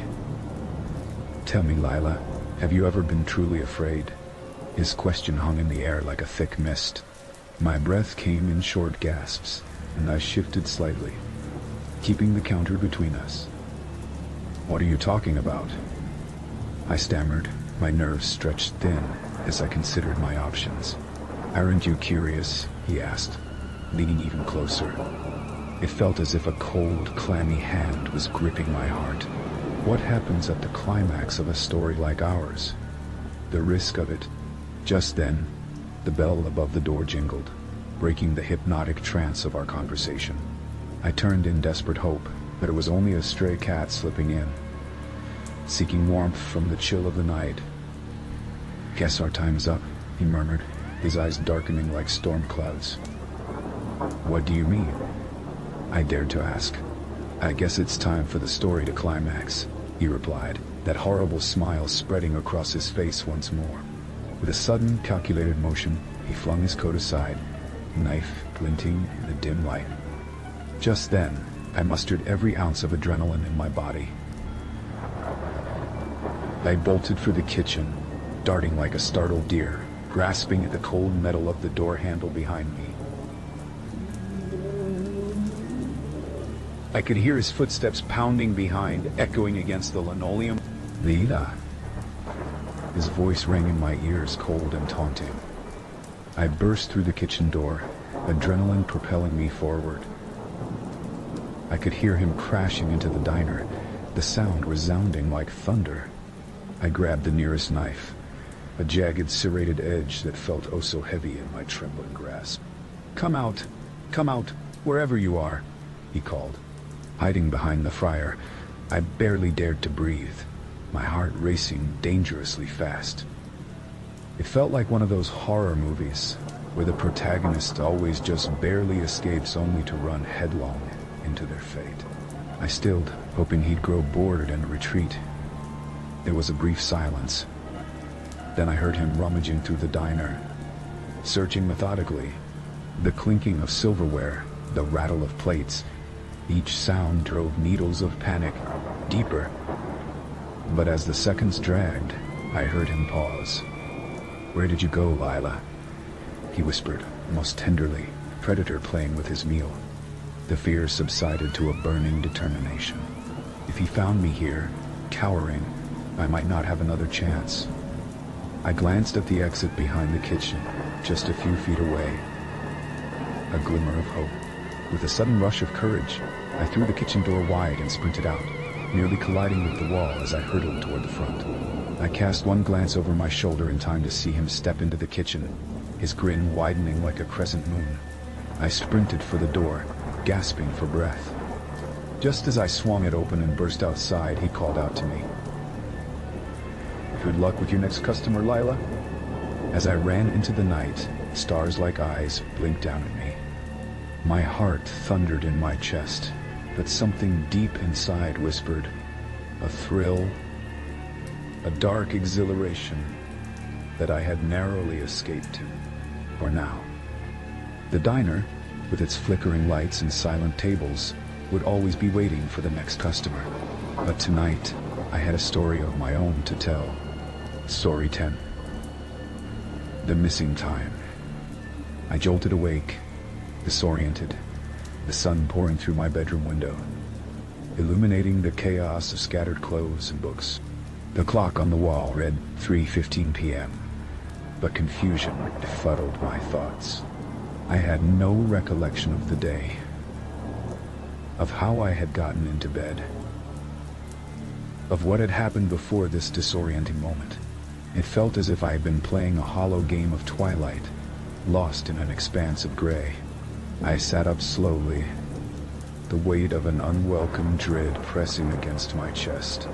My phone vibrated insistently on the nightstand, breaking the enveloping silence. I reached for it, my hands shaking slightly as I struggled to connect the threads of my memory. There were several notifications, texts, missed calls, and a strange message from an unknown number. I squinted at the screen, navigating the dim light that lit my room like an ominous shroud. Each click tore at the fabric of my mind, stirring a vague niggle of anxiety. The messages felt suffocating, a descent into a puzzle I was terrified to solve. Unknown number. You don't remember, do you? What did that mean? My stomach twisted. I stared at it longer than was sensible, as if willing it to reveal my own thoughts. I swiped through the texts, finding an unsettling thread woven through the words. Meet at our spot. Midnight. Bring the shirt. Bring the shirt. I murmured aloud, caught off guard by the strange demand. The night before was hazy like an old film reel, every detail out of focus and blurred. And just then, a flicker of something unnatural tugged at the edge of my memory. I remember struggling, disjointed flashes splattering violently against the backdrop of blackness. The slightest glimpse of a corner, of shadows dancing in an ominous thrill, but they slipped away like grains of sand between my fingers, leaving nothing but disconcerting emptiness. I swung my legs over the edge of the bed, and that's when I caught sight of the shirt. My breath quickened. It was crumpled and dark, the fabric stained, a grotesque reminder of something horrific I didn't want to recall. I leaned down, fear coiling in my gut, and picked it up gingerly. The coppery smell of dried blood permeated the air around me, mixing with the stale scent of unwashed sheets. My heart raced as my mind spiraled. Did I hurt someone? My pulse pounded in my ears, drowning out the rational thoughts. The world felt far too quiet, and I realized how isolated I truly was. Living in this small apartment had its disadvantages, evident now as the weight of dread pressed down like lead. No one was around to help, to share the burden of this uncertainty. I took a deep breath, forcing myself to sound out the words. What have I done? The window trembled as if in agreement with the dread creeping through my bones. I glanced outside. The sky was overwashed with morose grays, and the trees swayed ominously. Was it really afternoon? Or was night encroaching early? Colors and shadows blended together, feeding the uncertainty gnawing at me. I set the shirt down as if it burned my skin, trying to piece together the story, the events that might connect this shirt to the mysterious messages. I switched on the television, hoping the trivial hum of sitcoms would somehow soothe my fraying nerves. Instead, it was met with static noise, an unsettling omen that sent an icy chill through my limbs. I switched it off once more, the oppressive silence enveloping me again. With a sudden burst of panic, I dove for my phone. I scrolled back to the unknown message and quickly replied, "What happened?" There was a knot in my stomach as I awaited their response. The clock ticked harshly, each moment stretching time longer than I believed possible. Sweat pooled at my brow, staining the loose collar of my pajama shirt. I was hyper-aware of the chilling emptiness surrounding me. My phone beeped almost an eternity later, bringing me back from the brink. Unknown number. You will remember. Just don't forget the shirt. I gasped, feeling a shiver crawl up my spine. What did this mean? Why was this person playing some macabre game? I felt the compulsion to check the calendar, flipping furiously through the apps, desperate to see the date. This could not be happening in isolation. It was late September. If I had lost a day or two, what had I been doing? The creeping sense of reality danced sinisterly behind those untraceable hours. I closed my eyes. What's wrong with me? And then a memory snapped back into focus. A mirage in a hall of fog. Laughter echoed in my mind. A late-night gathering, friends celebrating some trivial event. I could hear their voices, see their faces, but it was just beyond my reach. Tantalizing, but intangible. Suddenly, the feeling of being watched washed over me, prickling every hair on my arms. I glanced around the room as shadows seemed to stretch across the walls. They danced in the dimming afternoon light, beckoning me into a world I dared not explore. The echo of a door creaking open rooted me to the ground. A chilling instinct took over. I thought I heard footsteps, whispering through the fibers of my memory, but my heart drummed in urgent rhythm. I had to leave. I grabbed the shirt, no matter how grotesque, and rushed out of the apartment in a daze. The familiar routes felt foreign, my mind a whirlwind of panic, as I darted down the street. Each beat of my heart echoed in my ears. Every passerby held a secret I wasn't privy to. As I reached an alley, the very spot from the message, I hesitated. The darkness coiled around me, and an extreme sense of foreboding settled. My hands trembled with anticipation and dread. I looked around. It felt impossibly unsafe. Then I felt it, the prick of a cold breeze as I stepped deeper into the alley, my breath hitching in my throat. Shadows swirled. I was not alone. Are you ready to remember? A voice purred from the darkness, sending a chill crawling up my spine. I clutched the shirt, panic surging through me. The shadows seemed to elongate over the brick walls, twisting into shapes that were no longer mere illusions, but tangible threats. And so, beneath the bleak canvas of a sunset, caught in an eternal twilight, I surrendered to the baying of my mind, seeking the whispers of shadows long lost, haunting until the truth lays bare.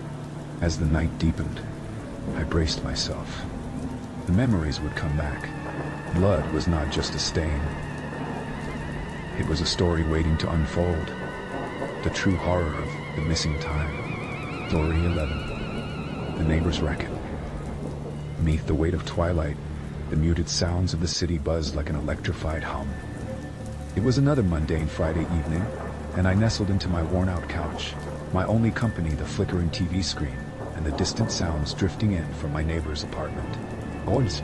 At first I dismissed the cacophony as the frolic of revelers celebrating another weekend, the rhythmic pounding of bass and occasional laughter spilling through the paper-thin walls. But as weeks turned into months, the music morphed into something more troubling. The laughter had faded, replaced by discordant noises, shouts, shrieks, and something deeper that set my heart racing like an unwelcome intruder in my home. I told myself it was mere imagination playing tricks.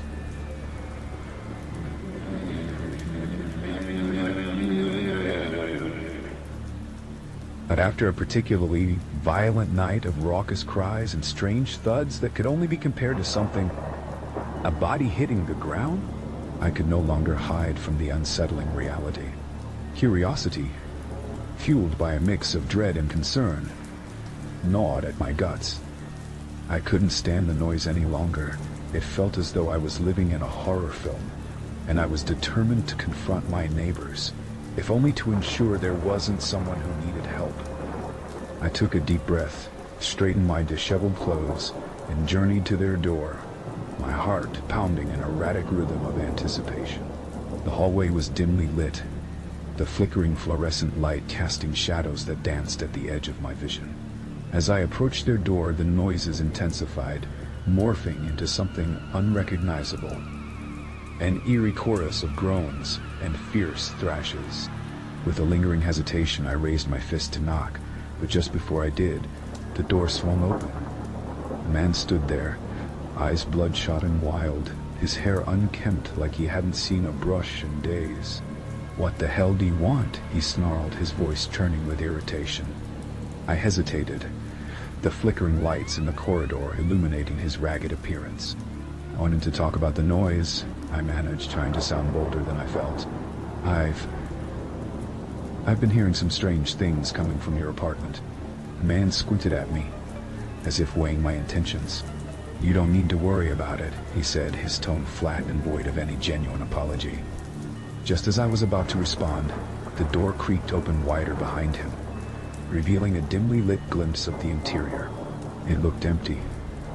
A few cardboard boxes haphazardly stacked in a corner, a couple of chairs tipped awkwardly. And was that a stain on the carpet? A dark brown blotch seeping into the fibers. Unnerved, I couldn't shake the overwhelming sense of dread coursing through me. "Just leave us alone," he hissed, seeming to infer I had overstayed my welcome. But before I could protest, he closed the door with a force that reverberated through the hallway. I staggered back, disoriented and filled with foreboding. Something terrible was undoubtedly cooking within those four walls. My instinct screamed at me to run, yet a dark curiosity tethered my feet in place. Who were these people? What was happening inside? When I returned to my apartment, I was restless, pacing like a caged animal. The noises continued, a visceral performance echoing behind the walls, a grotesque marionette show that twisted my insides. As I peered through my blinds into their window, I noticed how the curtains were always drawn tight. Was it out of shame or fear? Alone, I sat in silence until I could no longer resist the urge. I needed more answers. Later that night, an uneasy calm settled over the building, thick like fog. The damp winter air whispered secrets, and I could hardly hear my own pulse against the oppressive silence, just as sleep threatened to envelop me. A single sound pierced through. A short, guttural scream, quickly swallowed by malevolent laughter that echoed down the hall like a ghost from another time. With my heart racing, I grabbed a flashlight and crept back towards their door. My hand trembled on the cold metal knob. The air crackled with dread. Was I really going to do this?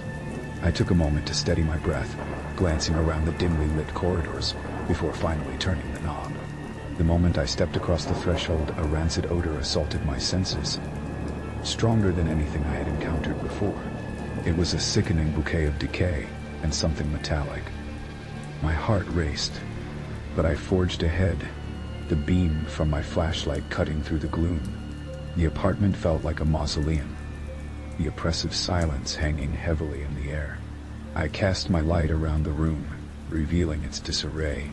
Before I could process it, I stumbled upon the makeshift trash bag tucked into a corner. My stomach twisted as I approached it cautiously, dread curling around my heart like a vice. Peering closer, bile rose in my throat. There lay old clothes, tattered and stained, maroon splotches speckling the fabric like gruesome constellations. The bag contained a grotesque amount of blood that had seeped through onto the floor, sticking like a fly trapped in amber. The shadows danced menacingly as I fumbled to retrieve my phone, fingers shaking as I tried to dial for help. A sound echoed behind me, sharp and dreadful, the unmistakable scrape of a chair against the ground. I froze, pulse quickening as my flashlight beam flickered ominously, struggling against the encroaching darkness. I turned slowly, dread pooling in the pit of my stomach, only to find the wild-eyed man from before stepping into view. The corners of his lips curled into a ghastly grin that showcased the blood flecked on his teeth. "Did you come to join the party?" he rasped, sliding further into the light.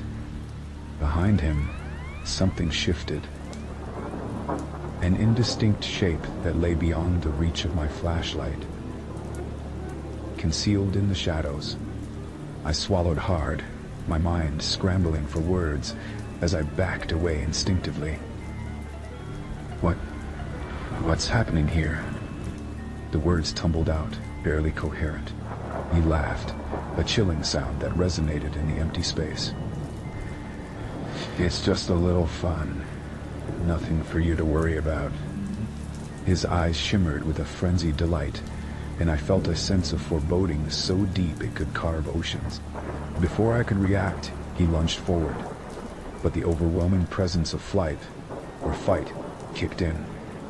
I turned and bolted, adrenaline surging through my veins as I sprinted toward the exit, towards safety. Behind me, the raucous roars of laughter crescendoed, echoing like 1,000 demons being summoned forth. I was thrust into the empty hallway, the door slamming shut with a sickening finality behind me. I reached my apartment, heart pounding violently against my chest, and bolted the door shut. Pressing my back against it, I didn't breathe until the man's laughter faded into the distance, swallowed by the heavy weight of night. The horrors of my neighbor's racket echoed in my mind. In that moment, I understood that some parties should never be attended. Some neighbors were never meant to share the same walls. Days passed, and I could no longer justify the noises as innocuous.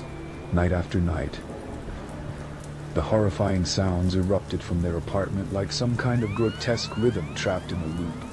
The police were called, but they found only an empty apartment, devoid of any trace of life. Like a stage empty of actors, with only the echo of chaos lingering in the air. Despite their absence, the unsettling memories stayed with me. The laughter, the screams, the dread, haunting me through sleepless nights. Sometimes, I swear I can still hear them in the dark, celebrating their sinister games. Confined within the walls, where I once thought I had neighbors. And I realized, far from the realm of phantom noises, the true horror lay not just in those walls, but in the realization that some neighbors never truly leave. They only wait for the next invitation to return. Story 12. The last text. The gentle chirp of my phone stole me from the intoxicating embrace of sleep. Bleary-eyed and disoriented, I fumbled for the device, squinting against the harsh light of the screen. It was unusual for anyone to text me this late, and even more unusual for it to be Chloe, the friend I hadn't seen since high school. Our lives had drifted apart over the years, with my college commitments and her move across the state for a new job. The message sent a chill down my spine. "I'm in trouble. Please hurry. Come to the old abandoned house on Oak Street." My heart raced. I stared at the text, unsure if it was real or some cruel joke. I hadn't spoken to Chloe in years. The last I heard, she was happy, thriving in her new city. I brushed aside a growing sense of dread, began to pull on clothes.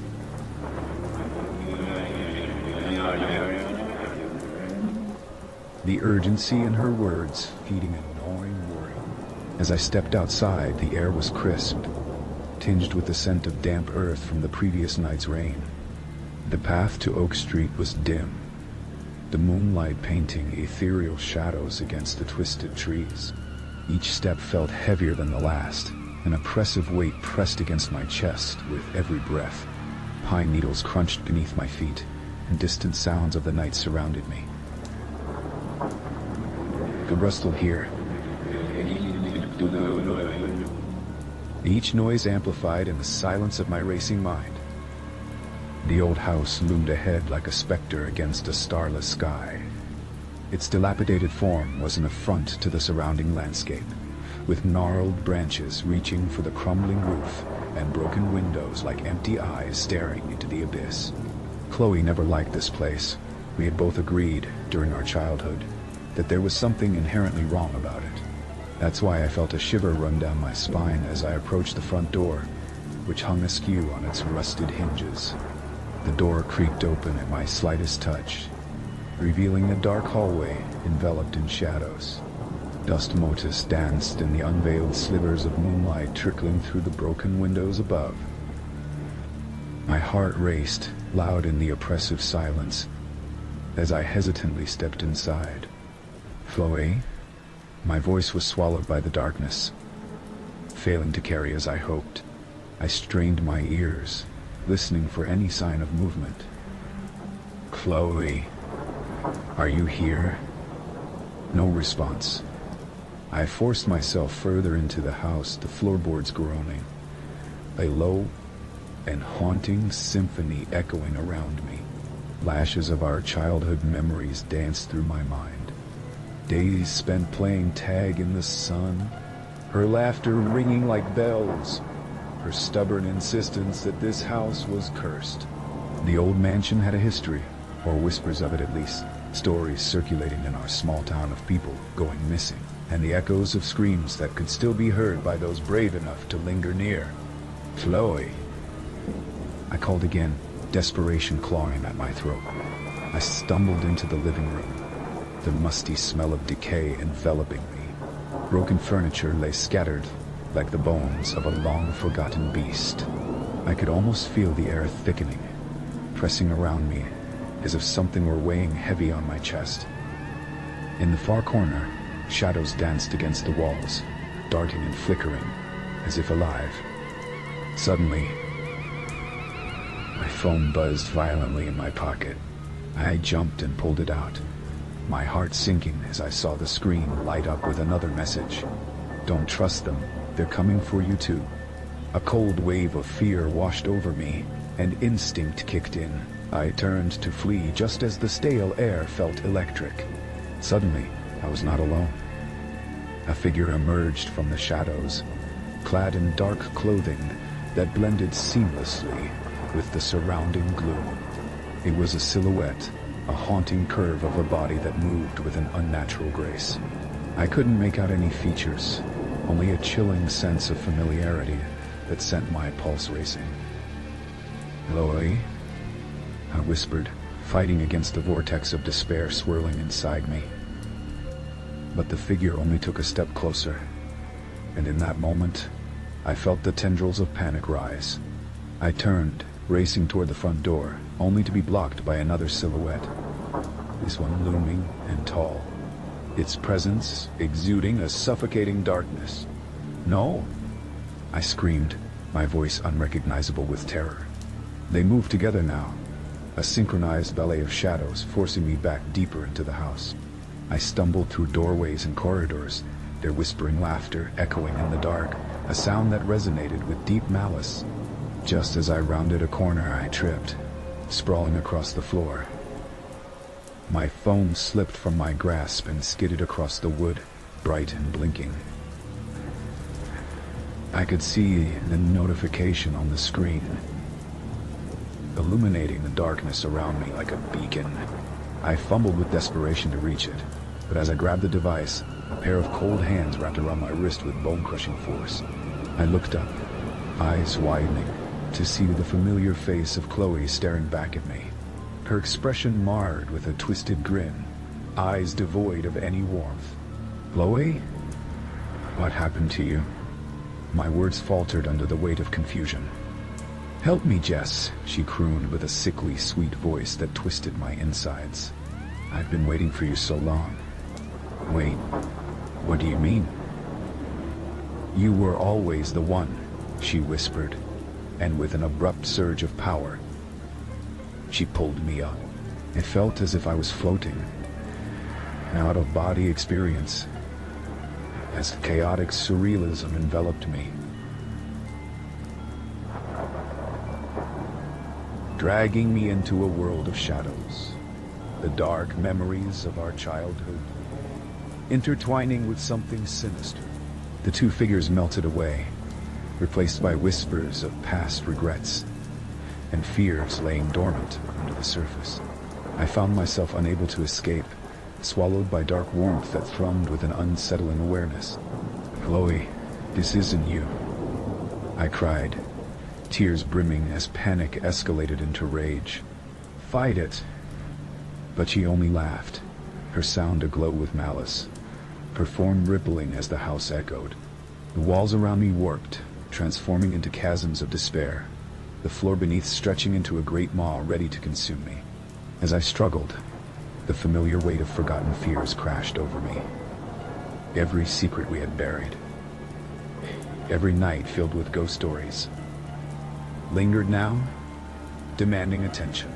"You won't escape this time, Jess," Chloe whispered. "You've always felt it too, ever since we were kids."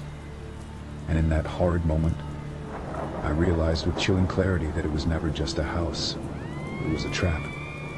A dark altar fueled by our memories and fears, where souls entwined in shadows awaited their chosen vessel. Desperation surged within me as I recalled my instincts. In the face of fear, I had to be brave. With a primal scream, I yanked my wrist free and sprinted toward the front door. As I reached the threshold, cold hands grasped the back of my shirt. Pulling me back into the abyss. "You can never leave, Jess." But the door cracked open against my weight. The air flooded with silver moonlight as I barely broke free.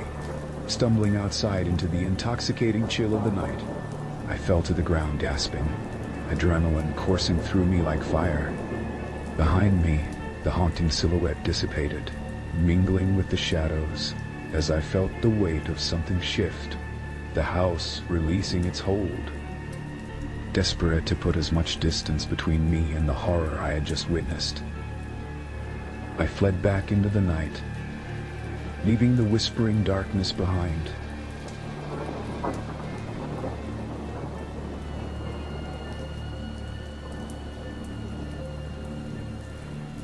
But the text would forever, and deep down, I wondered if I truly escaped, or merely traded places with Chloe, forever trapped in the unforgiving grasp of the last text.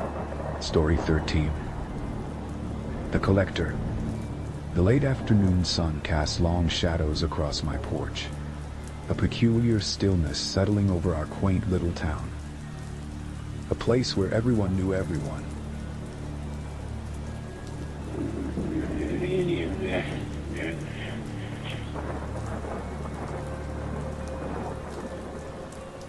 I was just returning from the local bookstore when I stumbled upon the small, intricately carved box resting on my doorstep like a forgotten memory. Curiosity gnawed at me. The faded blue wood was etched with a series of swirling patterns that looked almost organic, as if the very essence of it had grown from the ground up. Lifting it with both hands, I felt an odd chill radiating from within. My heart raced as I carefully pried it open. Inside, nestled among a bed of gray velvet, lay a collection of trinkets. There was a tarnished silver locket, a tiny porcelain figurine of a raccoon, and a rusted key that had seen better days.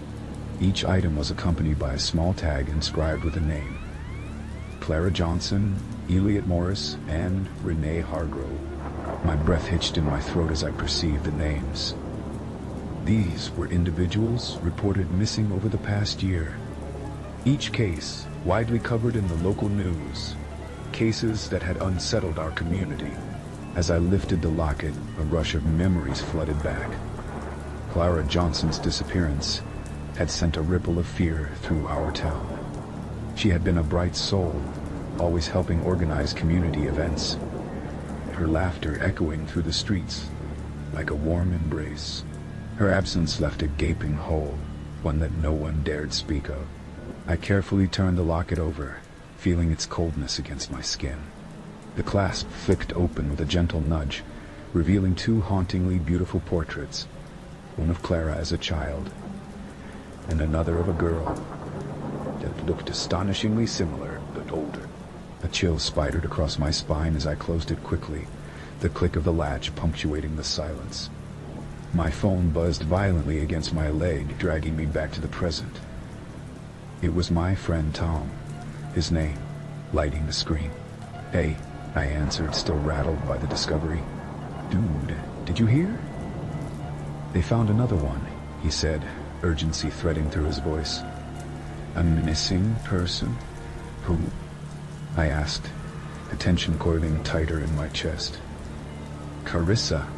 She was last seen last night. Man, this is getting out of hand. I thought they were supposed to have a lead or something? Tom paused, the silence itself a question. They don't. Look, I'm starting to think this isn't your regular run-of-the-mill missing person case. There's something... No, I'm not trying to freak you out. But there's this rumor going around about a collector. Ah, collector? I echoed, my voice soaked in skepticism. What do you mean? I've got a guy who collects people. Gives them up for display, like trophies. They say he leaves behind stuff, kind of like a calling card. Maybe even something that belonged to whoever went missing. A lump formed in my throat. I couldn't shake off the feeling that the contents of the box were more than just strange trinkets. They were warnings.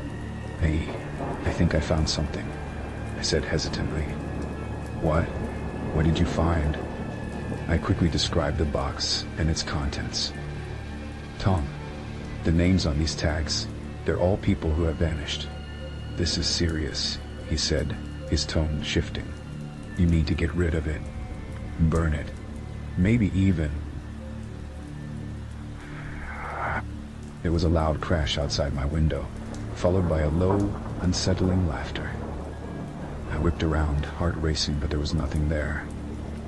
I've got to go, I gasped, the hairs on the back of my neck standing on end. After hanging up, I felt the room close in on me, every creak of the house amplifying the sense of dread pooling in my stomach. Before I could second-guess myself, I reached for the box, intent on disposing of it immediately. But as I approached the front door, a sudden thought struck me. What if the collector was already here? I turned to peek through the blinds, my palms clammy against the cool glass. Just a sliver of the street was visible, enough to spot the shadows of my neighbors, living their everyday lives, oblivious to the darkness that was creeping through the edges of our town. Suddenly, my phone buzzed again. A text from Tom. Stay safe. Don't let anyone in. I mean it. My fingers trembled as I typed back a quick reassurance. My heart wasn't in it. I felt like prey, a suffocating anxiety clawing at me, urging me to hide. Dark thoughts cascaded through my mind, painting a horrific mural of what could happen if I became a name on a tag. The collector, as if my thoughts summoned him, was coming for me. Night fell, draping the world in shadow, the only light coming from a flickering lamp in my living room. I had barricaded the door, every creak of the house becoming an unwelcome intruder into my paranoia. My eyes darted toward the box, which now felt like a curse. I turned on the television, desperately searching for distraction as static chatter filled the room. Yet, through the television's din, I couldn't shake the feeling of being watched. My gaze shifted toward the front window, but darkness swallowed the outside world. Somewhere along the night, a distant sound reached my ears, a soft, rhythmic tapping, interrupted by a low murmur. Come out, wherever you are. My heart thundered in my ears. Somebody was at my door, joking maybe, but the laughter had an edge, something unnerving. I pressed myself against the wall, still clutching my phone. Please, let it be a prank. The tapping persisted, insistent, almost playful. The door rattled lightly as if someone was testing it, checking to see if it was locked. My breath quickened. Who's there? I called out, trying to keep the tremor from my voice. No answer, only the tapping, now accompanied by a soft, sinister chuckle that seemed to seep through the cracks of my home. "Open the door," came a voice, almost playful but laced with malice. "I have a new friend for you." I tensed. The collector, that's who it was. I grabbed the nearest object, an old lamp, ready to defend myself. The cold sweat dripped down my back. "Just let me in, and we can play," the voice called again, and the tapping transformed into a furious scratching. Desperation clawed at me. With a deep breath, I dialed Tom's number, but only silence greeted me. The call wouldn't connect. Then, a deep silence fell over the house. The scratching stopped. My heart raced, but I knew better than to hope the stranger had left. "Look inside," the voice suddenly said, friendly but foreboding. I couldn't resist. Against every instinct, my feet moved almost on their own toward the box. My hand trembling more than my heart, I opened it again, finding the trinkets gleaming with eerie light. But then I noticed something dark at the very bottom, a piece of paper with my name neatly scrawled across it, like a death sentence. "No, it's time to play, Rachel," the voice hissed through the door. Suddenly, the lights went out, plunging me into a thick darkness that clawed at my senses. Panicked, I fumbled for the light switch, but electricity betrayed me as terror surged through me. The door rattled violently. Then with a heavy thud, something crashed against it. My heart raced and I tumbled backward, landing hard on the floor. I found myself shaking, drenched in reality, screaming, pleading. Confronted by my deepest fears, the presence of the collector loomed larger than life, a mirage of horror becoming all too real. With sheer determination, I yanked the curtains open and aimed my flashlight outside into the abyss, but no one was there. But I could still hear the laughter, echoing in my bones, carrying the weight of every life taken, every name on those tags. In that moment, I understood, a pawn in this twisted game. The collector was coming, slipping through the cracks of the night like the shadows of the missing.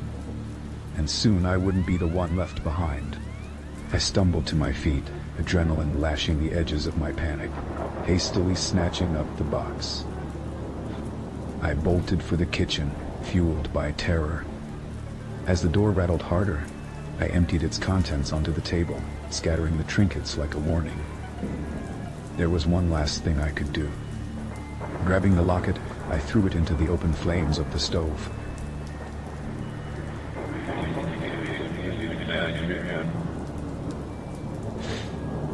It crumpled with a shriek, the flames devouring any remnant of its existence. I remembered Clara Johnson's face, the kindness tucked into her smile, reminding me there was light in the dark. Get away from me. I screamed, my voice echoing through the void as I set fire to the rest of the items. A roar of flames enveloped the remnants of the collector's trophies, illuminating my resolve. But the laughter only grew louder, echoing around me, filling my ears with the creeping certainty. If you burn the past, the future is still burdened with darkness. In the aftermath of that night, within the peace of dawn, the fire smoldered quietly, whispers of what had been lingering in the distance. I would never know if the collector got what he wanted. But as I stood with my heart in my throat, my safe haven barely intact, even as the flames claimed those tainted memories, the collector never really goes away. Story 14. The Underground Room. When I first laid eyes on the old Victorian house, standing sentinel at the end of our street, the image struck me like a bolt of lightning. Shrouded in ivy and shadows, the house whispered tales of a bygone era, with its crumbling facade and peeling paint that clung on like a dying whisper. Little did I know that the echoes of its history would soon intertwine unnervingly with my own. After months of planning and anticipation, my family and I had finally moved in. My wife, Rachel, and our 2 children, Ellie and Max, were filled with excitement as they discovered hidden corners, from the dust-covered fireplace in the parlor to the narrow staircase that creaked like an old man's bones.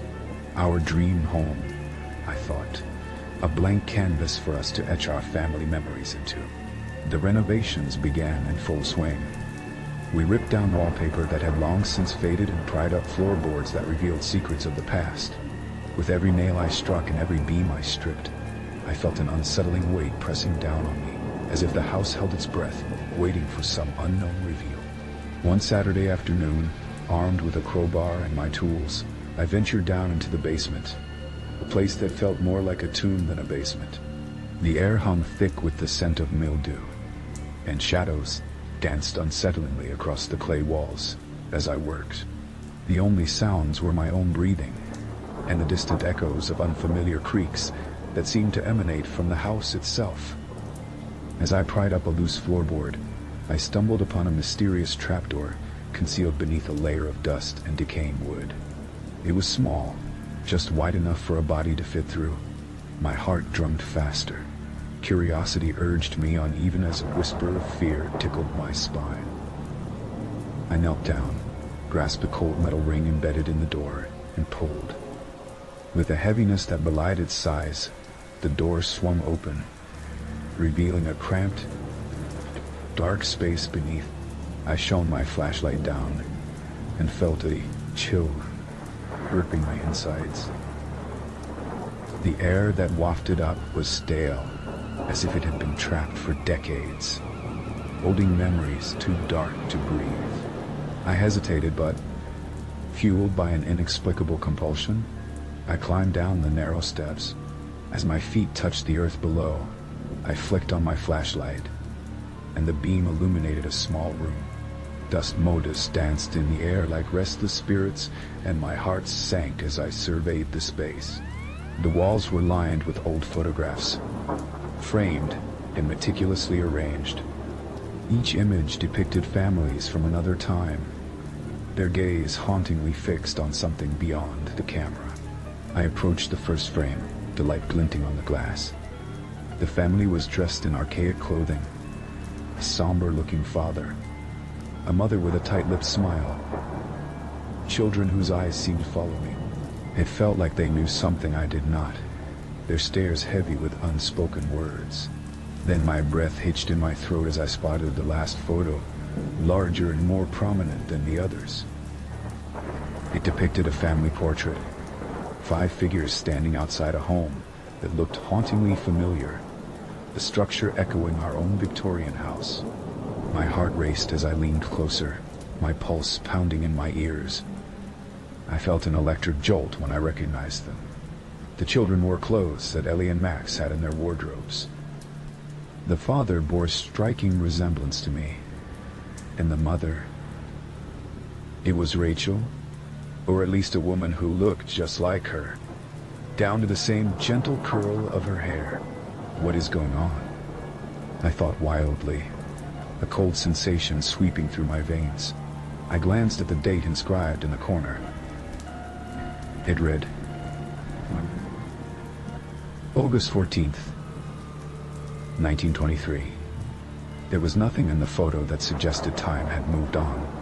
No hint of rot or decay, as if the image were frozen at that moment. The walls seemed to close in around me, as panic coursed through my body. I turned back towards the steps, but before I could escape, I heard a faint whisper echoing in the corners of the room. It wasn't loud, but resonated with clarity, the syllables wrapping around me like tendrils. Stay. I clutched my flashlight tighter, forcing myself to breathe through the rising panic. This isn't real, I murmured, backing away slowly. I felt the weight of unseen eyes and a growing dread swelling in my stomach. The room, once an enigma, now felt claustrophobic and hostile. Suddenly, the photograph I had been studying slipped from the edge of the dusty hunk of wood. It rested on and crashed to the ground, shattering the glass and the fragile veil that had shrouded the room in silence. As the shards scattered at my feet, the whispers intensified, rising like a cacophony of lost souls, begging for release.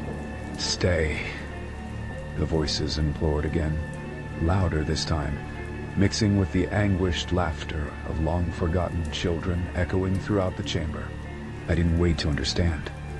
I bolted towards the stairs, scrambling on hands and knees, the pulse of fear propelling me upward as the whispers clawed at the edges of my sanity. I emerged into the cool air of the basement, slamming the trapdoor shut behind me, the wood rattling ominously in its frame. My chest heaved, the remnants of the whispers lingering in my ears like tiny gnats buzzing maddeningly close. "What happened?" Rachel asked when she found me on the floors of the basement, breathing heavily, drenched in sweat.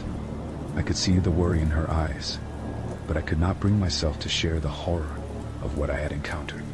The weight of it, all those lives, anchored to something that might have been or become anew,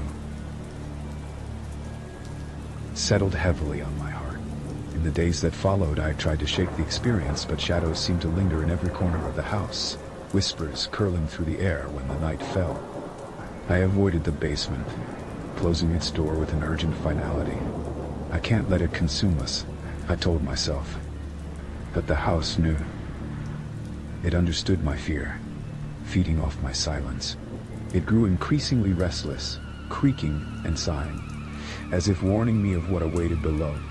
And then, one stormy evening, power flickered through the house as a violent thunder roared overhead. I stood in the kitchen, attempting to distract myself with cooking while the wind screamed outside like a banshee. That's when I heard it. The soft sound of footsteps echoing in the attic. A deliberate tapping that sent a chill racing down my spine. "Ellie? Max?" I shouted, dread pooling in my stomach. No answer. As if my children were parts of the house itself. I couldn't hold it in any longer. I rushed to the basement door, hands trembling as I considered plunging back into the darkness. Perhaps the answer was down there. The whispers, begging for someone to listen. I swung open the heavy door, the air tangling around me like a shadowy hand, and descended once more into that suffocating abyss. This time, the photographs were waiting. The same portrait spoke to me as I stumbled in. But now, at the center, there was something different. A collage of faces layered onto each other, their mouths moving in eerie unison. "Join us." They breathed in unison, the words heavy with despair as their eyes bore into my very soul.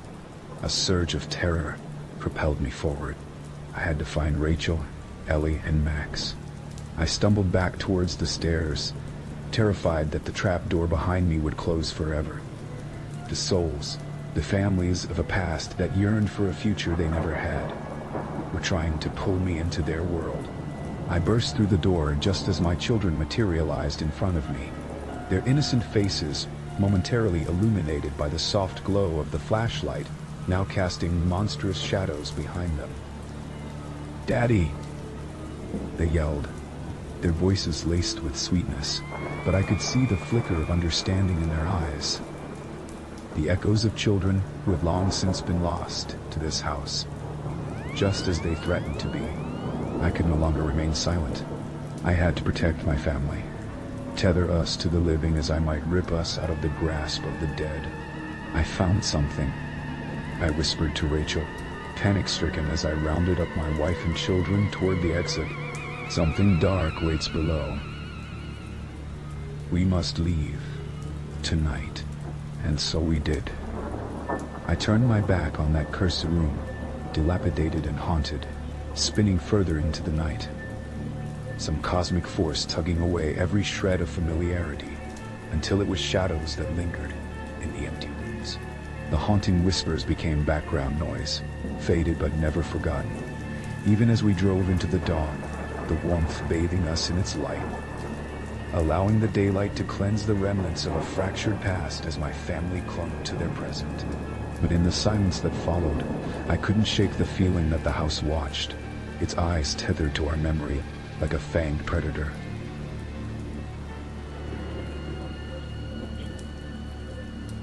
Waiting for when we would make the mistake of returning and cross the threshold back into the abyss that was once an innocent-looking underground room. Story 15. The babysitter. It was a crisp autumn evening when I received the call. The leaves crunched underfoot, and the sharp scent of dry earth filled the air as I walked home from school, bustling with excitement and anxiety alike. It was the first babysitting job I had ever taken, a rite of passage that most girls my age seemed to cherish. Except for me. I felt a knot tightening in my stomach. Not the typical unrest of a teenage girl about to enter a new experience, but something deeper. An instinct nagging at me that this wouldn't be your usual night of watching cartoons and putting kids to bed. When I arrived at the Mitchell's house, the worn wooden door creaked open, revealing Mrs. Mitchell, a frazzled woman with tousled hair and dark circles under her eyes. She appeared both grateful and doubtful in turns as she hurried through her instructions, a mix of anxiety and urgency lacing her words. The kids are already in bed. Just keep an eye on them, okay? And please try to stay in the living room. If you hear anything strange, just ignore it. They'll be gone for a few hours. Her eyes darted towards the hallway as if she expected to see a ghost. Of course, no problem, I replied, attempting to mask the uncertainty in my voice. I took a step back as she gestured toward the living room, filled with a strange assortment of toys, abandoned in odd shapes, the remnants of playtime chaos. Now, I hadn't realized at the time how peculiar those instructions were. Most babysitters would have the freedom to check on the children, reassuring their parents that everything was fine. Instead, I was left to the eerie silence of that house. It felt almost like a museum. The air was dense with secrets, and an unsettling hush settled over the rooms. Mr. Mitchell appeared shortly after, rushing out with a brief smile and a pat on my shoulder, leaving me to grapple with the isolation of the house. I settled into the cushy embrace of the sofa, remote in hand, and flicked through channels, the dusty brass clock on the mantel ticking away the minutes. The warmth of the flickering television screen created an illusion of comfort. Yet a dark shadow loomed within that silence.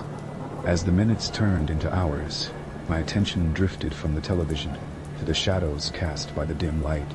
The sounds of the night mutated around me, a branch scraping against glass, the distant hoot of an owl, and what could only be described as whispers seeped through the walls. Trembling, I pressed my back deeper into the cushions, replaying Mrs. Mitchell's words in my mind.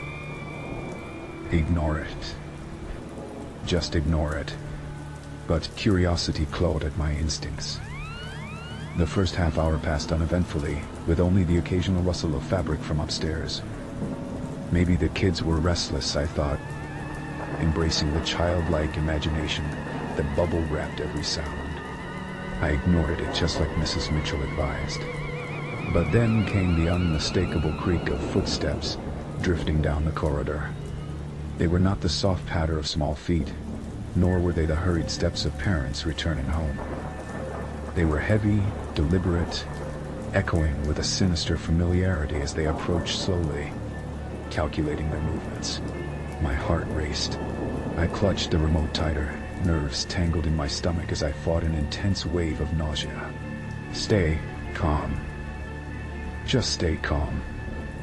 After an agonizing moment, the basement door creaked open, whispering secrets from the darkness below.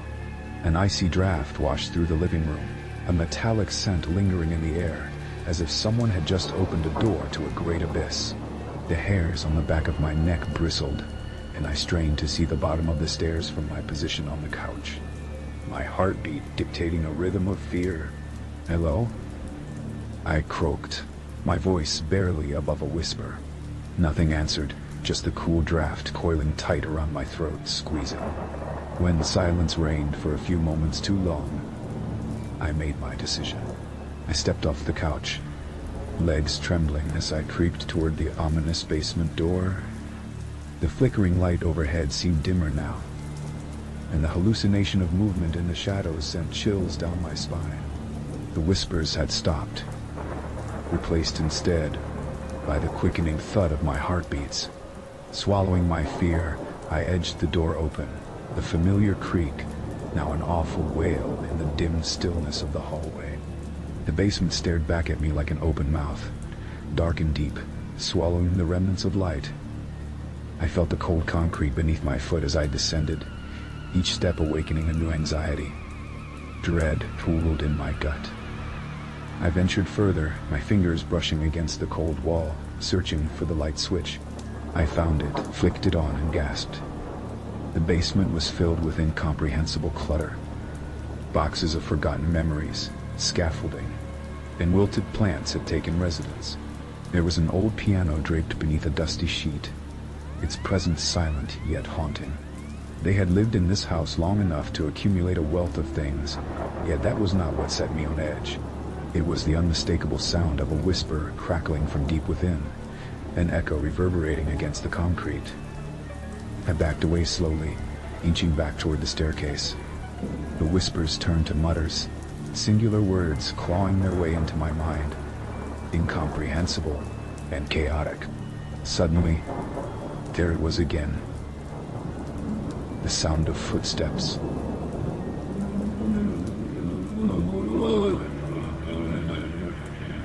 No. But audibly distinct, I froze. The fear engulfed me like a dark wave. They were approaching from above now, yet it sounded like multiple footsteps, as if a crowd were gathering just outside the door. I rushed back up the stairs, frantic, adrenaline pounding against my rib cage. My foot caught on the last step, sending me sprawling forward into the living room. I landed hard, breath hitching in my throat as I struggled to regain composure. "Hello?" I yelled. Where was everyone? Panic set in like a hungry beast. Just as suddenly as the noise had begun, it fell silent again on the other side of the basement door. My hands trembled as I reached for my phone, ready to call for help. But the screen remained dark, signaling that it had run out of battery. What had the Mitchells gotten me into? My urges screamed for me to flee, to call the police, to vacate the premises. It was wrong. Everything was wrong. I felt a desperate need for the light, to escape the confines of this house. Then, above me, the footsteps resumed, heavier this time, moving purposefully on the second floor. Wildly searching the room, my gaze darted to the clock. Only 40 minutes had passed since the parents had left. I couldn't hold the fear at bay any longer. I edged toward the door, my breath shallow, the familiar creak echoing in the oppressive silence. That was when I saw them, two shadows against the stairway wall. I cursed loudly under my breath and sent myself hurtling toward the door, grasping the knob tightly. I twisted it, but it wouldn't budge. That's when I heard their voices, urgent, shush whispers, searching for me behind the walls. She shouldn't have come down, one said, cold like steel. I told you to keep her inside, another voice replied, the silence brimming with an unexplainable threat. Fingers clawed at my throat, and a gasp escaped my lips. I pounded on the door and yelled, desperate, let me out. Suddenly, the whispers turned to laughter, cruel and mocking, curling around me like smoke. The room grew impossibly dark as the shadows thickened. I turned and slammed my shoulder against the door in a futile attempt to escape, but it held fast. Breathless and frantic, I ducked as the laughter crescendoed into uproarious chaos. It was a hellish cacophony, echoing off the basement walls, as if the house itself was alive with malice. And then, silence. I stood there, quaking, my heart thumping loudly against my ribs. The air felt glassy, too still, too quiet. I knew then, with brutal clarity, that something was deeply, horrifically wrong. They had wanted me to stay inside the living room, to keep away from whatever had lay beneath, or above, all along. And as the shadows closed in, I understood with chilling finality that there were things in the dark waiting for the right moment to grab hold of the living. In that moment, I wished I had followed only one rule. the one that advised to avoid darkness and its hole. As the floorboards pulled me into their suffocating grip, I realized there was no escape from this chaos, from the whispers that emerged from the unknown. Only a fight for survival against the eternal laughter that beckoned harder than any... Story 16. The road trip. It was a crisp autumn afternoon when I set out on my solo road trip. The leaves were ablaze with fiery hues of orange and red, and the late afternoon sun bathed the winding country roads in a golden light. I had always craved solitude, and this journey was the perfect escape from the monotony of my 9-to-5 life. With my backpack slung in the back seat and a playlist of classic rock filling the car, I felt free, unburdened and ready for whatever adventure lay ahead. The plan was simple: to drive through the mountains, loop back through quaint towns, and take in the stunning scenery of nature as it slipped into winter. I had set my GPS for a small cabin that my friends had rented for a weekend getaway, but I wanted to see the sights along the way. Little did I know that my desire for spontaneity would lead to something far more sinister. The sun dipped lower as I progressed on my journey, transforming the sky into a canvas of purples and blues. It was while I was cruising down a lonely back road, surrounded by thick woods on either side, that I spotted him. A lone hitchhiker stood at the edge of the pavement, his thumb extended, the backpack slung over one shoulder. There was something disheveled about him. His hair was matted against his forehead, clothes wrinkled and stained. The urge to keep driving battled against my instinct to help. I slowed down, my heart racing, as I considered the risks. Yet an inexplicable sense of trust washed over me. As if his meek demeanor and sheepish smile calmed my nerves. Swallowing my apprehension, I rolled down the window. Need a ride? God, yes. Thank you, he exclaimed, nearly tumbling into the passenger seat. He leaned against the door, breathing heavily. As we pulled away, I stole a glance at him. A dark-haired man with deep-set eyes. He introduced himself as Tom and explained he was trying to get to a small town several miles down the road. We exchanged small talk, and he seemed genuinely grateful for the ride, sharing tales of his life and his longing for adventure.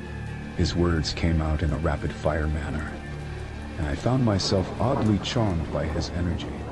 But then, as the conversation shifted to current events, I felt a jolt of unease. "Did you hear about that missing guy?" Tom asked, looking out the window, unaware that my stomach had twisted at the mention. "They're saying he must have just vanished into thin air. Can you imagine?" I turned my gaze back to the road, my heart pounding, as I recalled the news segment I had seen that morning. They had shown a photograph, a clean-cut young man smiling, his face familiar somehow. I barely caught the name. The details slipped through my mind like the wind through the trees. "Yeah, that's terrible," I responded blandly, trying to dismiss my growing discomfort. "I mean, just imagine what could have happened to him," Tom continued, his tone now slightly darker. "Could they have fallen off a cliff? Ended up in the hands of the wrong people? Crazy, right?" My pulse quickened, and I glanced at him. "What's your take on missing persons?" "It could just be an accident." "Or a murder," he retorted, his eyes flicking towards me for a brief moment, before resuming their stare out the window. "We're all just one bad decision away from going missing ourselves." The air in the car thickened as I forced a laugh, hoping it would lighten the mood. I reached for the radio, changing the station to a classic rock song, anything to drown out his chilling words. Tom, however, seemed unfazed, humming along. The more he spoke, the less I liked how much he seemed to enjoy the morbid. There was an unsettling aura about him, a tension that made me hyper-aware of my surroundings, my fingers gripping the steering wheel tighter as I passed a dilapidated farmhouse, surrounded by thickets of trees. "You know," he said suddenly, his voice shifting to a conspiratorial whisper,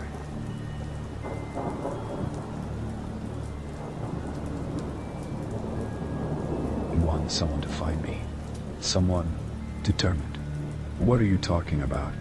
I asked, half laughing, half recoiling at the implication.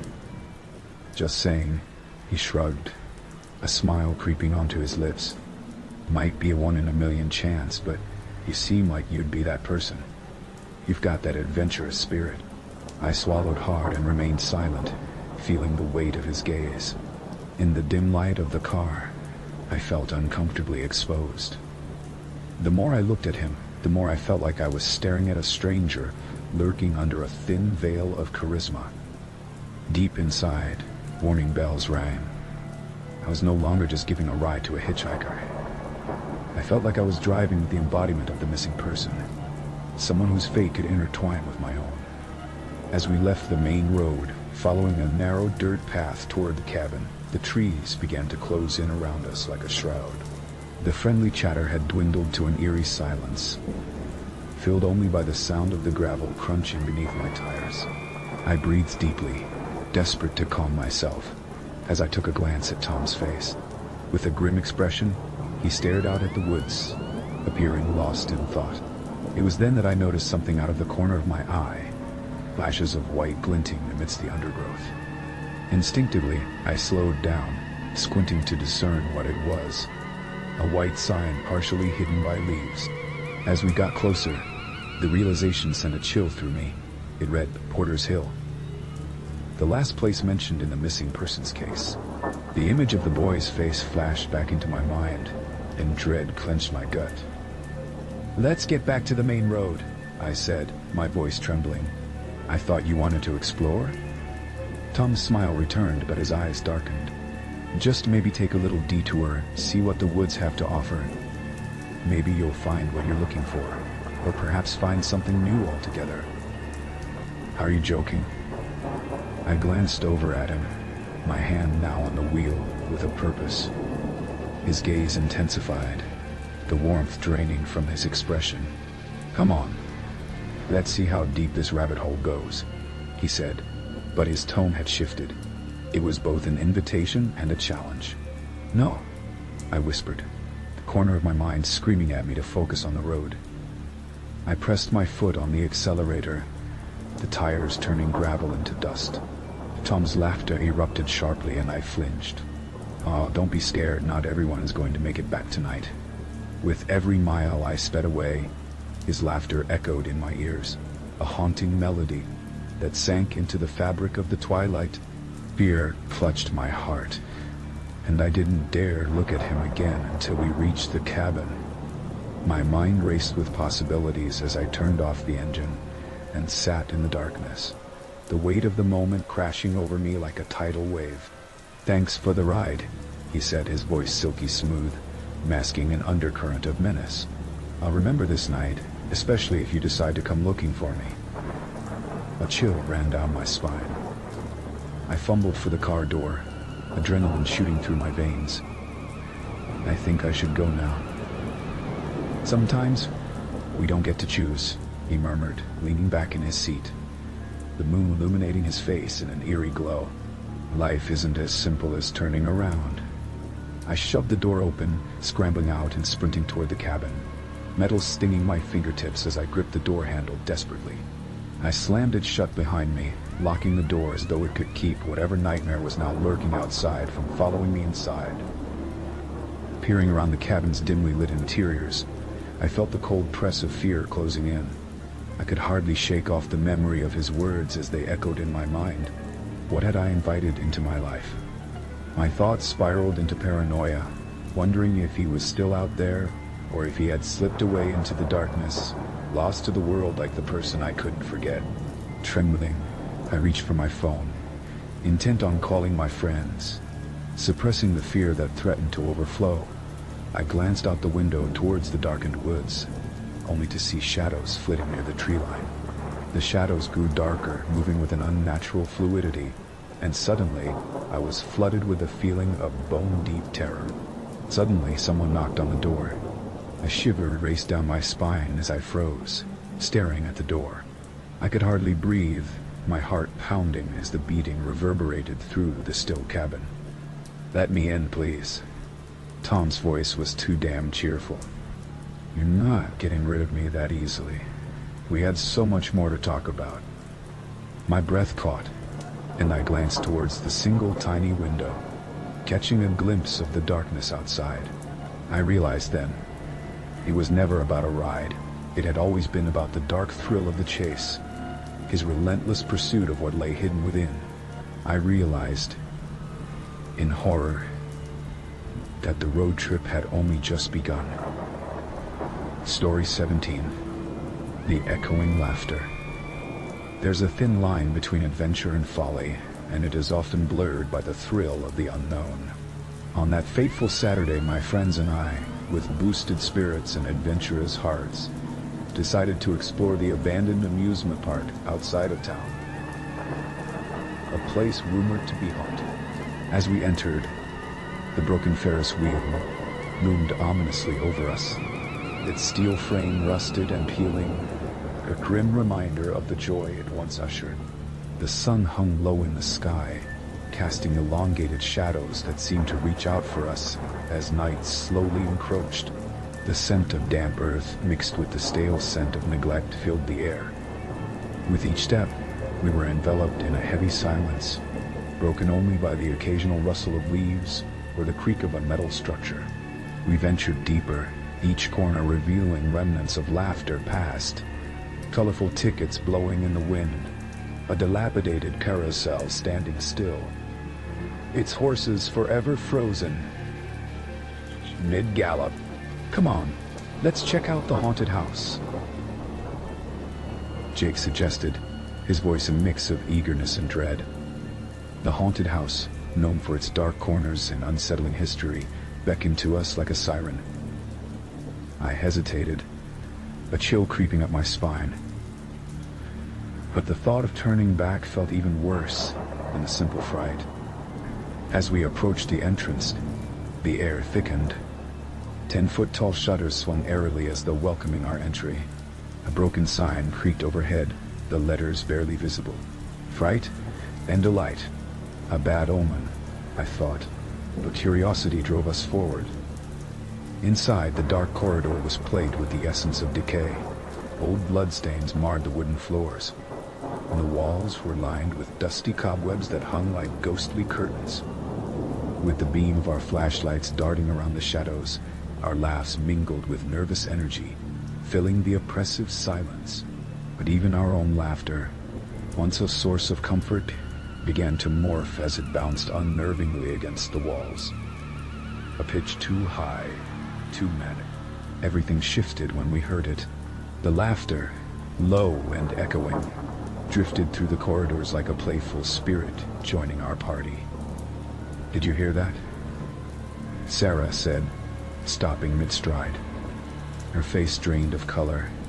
"Probably just the wind," I replied, trying to sound braver than I felt. But the laughter continued, rhythmic and somehow childlike, and it danced down the hallways. Against my better judgment, curiosity compelled us to follow.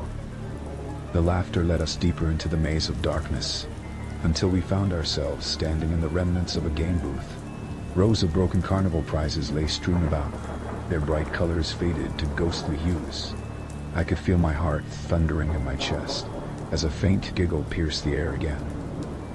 But this time it was accompanied by the faintest whisper. Something incoherent but undeniably urgent. "Guys, we should go." "This isn't right," Sarah urged, her voice trembling. Just as we began to retreat, I caught sight of a flicker from the corner of my eye. At first I thought it was merely a trick of the light. But as the glow intensified, I could make out silhouettes gathering at the end of the booth. Ghostly figures, children in tattered clothes, faces smeared with dirt, but their eyes bright as if gleaming with excitement. I gasped, stumbling backward, intertwining my fingers with Jake's. "What the hell is that?" I whispered, my voice unsteady. The laughter grew louder, swirling around us like a summer breeze, mischievous, yet ominous. The figures looked up, their faces blank but for the faint impression of smiles that stretched unnaturally wide. They were ethereal creations, floating just above the ground, their bare feet not quite touching the speckled floor. It felt like a scene pulled from some feverish nightmare. Instead of fear, curiosity gripped us like a vice. In that moment, I regretted our decision to come here. We need to leave, now, I cried, pulling at Jake, but he remained frozen. Wait, look at them, he whispered, awe mingling with terror. The ghostly children began moving in sync, spinning in circles while their laughter soared higher, intertwining with an eerie melody that seemed to echo from the very walls. My heart raced as I realized they were moving closer, ghostly fingers stretching out from their wispy forms, beckoning us to join their dance. Don't, Sarah shrieked, now gripping my arm. Do not engage. Yet, against our better instincts and the warnings echoed in the dark, we edged closer, compelled to witness this surreal spectacle. The children formed a ring, spinning faster and faster, their laughter bouncing off the shattered remnants of the amusement park. We stood at the edge, caught in an invisible web, unable to tear ourselves away. The atmosphere thickened, a potent mix of excitement and dread. Suddenly, the dance stopped, leaving us in sudden breathtaking silence, eyes wide and breaths held. The children turned their faces towards us, and the glittering smiles transformed into something unsettling. Their mouths opened impossibly wide, and from their throats emerged not laughter or words, but a chorus of agonized wails that shattered the stillness. Run! I screamed, adrenaline surging through my veins as panic surged. Jake and I turned, sprinting back down the hallway, with Sarah trailing close behind. The echoing laughter morphed into booming cackles, crashing against the walls like thunder, the children's figures fading and blending into the shadows. But their malevolent mirth lingered in the air, chasing us. We crashed through the haunted house doors, stumbling into daylight. Outside, beneath the dying sun that cast an orange glow over the decaying amusement park, we felt a moment of brief relief, but the laughter followed us, a distant echo weaving into the wind. Did we just see that? Jake gasped, collapsing to the ground, his chest heaving. Those weren't just ghosts, Sarah whispered, her eyes still wide with terror. They were trapped. His words hung in the air, weighty and oppressive. They were lost souls, perhaps children who had met their end in this wretched playground. A carnival of delight turned graveyard, and as we stumbled away from the park, the faint echoes rang on, a reminder of the adventure gone awry. To this day, whenever I pass by the park, I hear the laughter floating through the trees, a taunting invitation that lingers in the wind, waiting for unsuspecting souls to stumble into its ghostly embrace once more. Story 18th. The Paranoid Neighbor. Moving into the rundown apartment complex on Edgewood Drive was never part of my plan. But when the city's living costs skyrocketed and the charm of the suburbs faded into memory, I found myself squeezing into a cramped one-bedroom with moth-eaten wallpaper and flickering fluorescent lights. The air smelled musty, the paint chipped, but it was a roof over my head, and that was enough at the time. I settled into my new life with a cautious routine. Work in the day, binge-watch crime documentaries at night. The first few weeks rolled by monotonously until I crossed paths with Lisa, my new neighbor from across the hall. She was an unusually thin woman, a flash of wild curls and sunken cheeks that made her appear perpetually anxious. There was something about the intensity of her green eyes, which flicked over my shoulder as if constantly aware of unseen threats. "Be careful," she urged the first time we met, leaning in closer as if to confide a secret. "There are strangers lurking around here. You don't know who you can trust." I chuckled nervously, waving off her warning as I entered my apartment. Just a paranoid neighbor, I thought. The old building had certainly seen better days, but shady characters? It seemed unlikely, and frankly, ridiculous. Yet as weeks melted into each other, Lisa's warnings echoed in my mind. More than once, I noticed her lurking by her window, watching me with an intensity that sent shivers down my spine. Once, she had even knocked on my door, clearly distraught.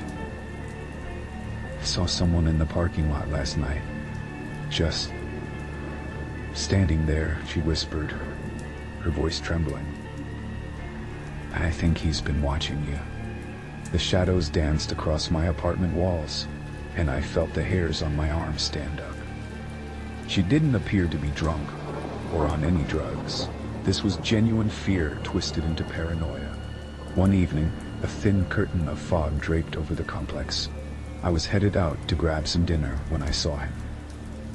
A figure slouched against the brick wall, half concealed beneath the fog. My heart sank as I recognized him. Lisa's description flashed through my mind. This was the man she spoke about, her stalker. I took a breath, my mind racing in manic cycles. Should I confront him? Should I run back inside? But curiosity pulled me toward the figure like a moth to a flame. Squaring my shoulders, I approached, steeling myself to confront what I had dismissed as a figment of Lisa's imagination. Hey, you, I called, my voice trembling. Silence clung in the air like a weight. The figure turned slowly, revealing a young man with a gaunt face, his eyes hollow and sunken. Anxiety unspooled inside me.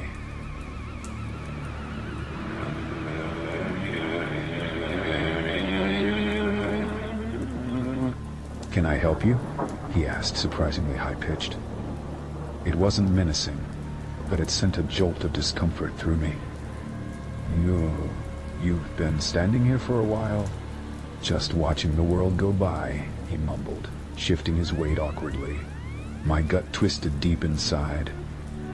I couldn't shake the feeling that he was lying, and that instinct screamed at me to retreat. With a shaky laugh, I backed away slowly, turning on my heel to clinch my apartment door shut behind me. My mind raced, and I felt it again, the weight of Lisa's warnings. Was he the stalker? Or was Lisa weaving yarns in the face of her own fears? Days passed, and while the encounter gnawed at my mind, the rest of my life went on as usual, until that fateful night. A storm rolled through, the wind shrieking against the windows, the rain pummeling the ground with an urgent thrum. I sank into my couch, trying to immerse myself in a show, but the darkness nestled in the corners of the room felt alive. I kept glancing at the window, waiting for anything, any movement. My phone buzzed, pulling me into reality. It was Lisa. Are you okay? The shadows are closing in, she texted. The words created a tight knot in my stomach. I hesitated, typing back. I'm fine, just a storm. Why? Just keep your door locked, she urged, her anxiety palpable even through the screen. Don't let anyone in, please. Okay, I replied, but unease clawed at me. I glanced at the door, half expecting it to creak open, but the night unfolded with an oppressive stillness, and just as I was about to dismiss Lisa's fears, I heard it, soft footsteps echoing in the corridor. Panic surged through me. I strained my ears, heart pounding like a drum. The footsteps drew closer, slow and deliberate, until they stopped right outside my door. I held my breath as a shadow obscured the flickering light beneath my door. Don't open the door. Lisa's voice rang through my mind, but curiosity pierced through the fearful fog. My mind raced through possibilities. Was Lisa telling the truth all along? Was this the stalker? Then, another voice broke the tension. Muffled, but urgent. I know you're in there. Open the door. I need to talk. It was him. The figure from the parking lot. My heart raced, and a heavy drop of dread pooled in my stomach. "Stay away from me," I shouted, my voice wavering, but it felt like a whisper against the wind. "Please," he begged, the desperation in his tone unnerving. "I just want to help you. She's going to make you believe things that aren't real." "What?" I shot back, but the words fell flat. The door rattled violently, sending a bolt of terror shooting through me. Reflexively, I fumbled for my phone and dialed 911, praying they would pick up before he broke through. Suddenly, the commotion stopped. All went silent. I could hear myself breathing, the wind howling against the windows. It felt like hours passed before a soft knock resounded against my door. "Please, I just want to make sure you're safe." It was Lisa's voice, low and trembling. "He's just trying to confuse you." A chill crept down my spine. I knew then I had been caught in a web. "Stay away from me," I yelled, my heart racing, the blood thrumming in my ears. "You are both insane." "Open the door, I swear I mean you no harm." Lisa's voice rose in pitch, the tension now a tangible force pressing against me. "I'll prove it." I turned to the window. City lights barely visible through the gnawing fog. The echo of my breathing intermingled with the wind. Should I let her in? Against the surreal backdrop of my situation, everything felt like a twisted game of survival. It felt like they were toying with me. But before I could decide, I heard a door slam down the hall. Lisa had rushed away, and my instinct screamed at me to follow. I flung open my door, stepping out into the murky corridor. "Lisa," I called, my heart galloping in panic. But the hallway lay deserted, the door swinging in the breeze. Without waiting for another second, I rushed towards the sound, edging closer to the staircase. As I rounded the corner, there was the man, the stalker, his back to me as he leaned against the wall. But behind him lied the door to Lisa's apartment, ajar and ominous. The throbbing fear coiled around my throat as I took a step back. "What do you want?" I demanded. He turned slowly, eyes wide but shockingly calm. "I want to protect you." Before I could process, I bolted backwards, fleeing down the stairs. Each step was leaden as I breathed in panic, swirling with uncertainty. The glassy, rain-soaked ground shimmered like liquid mercury when I burst out into the open, my heart hammering in my chest. In that moment, the power in our complex flickered out, plunging everything into a suffocating darkness.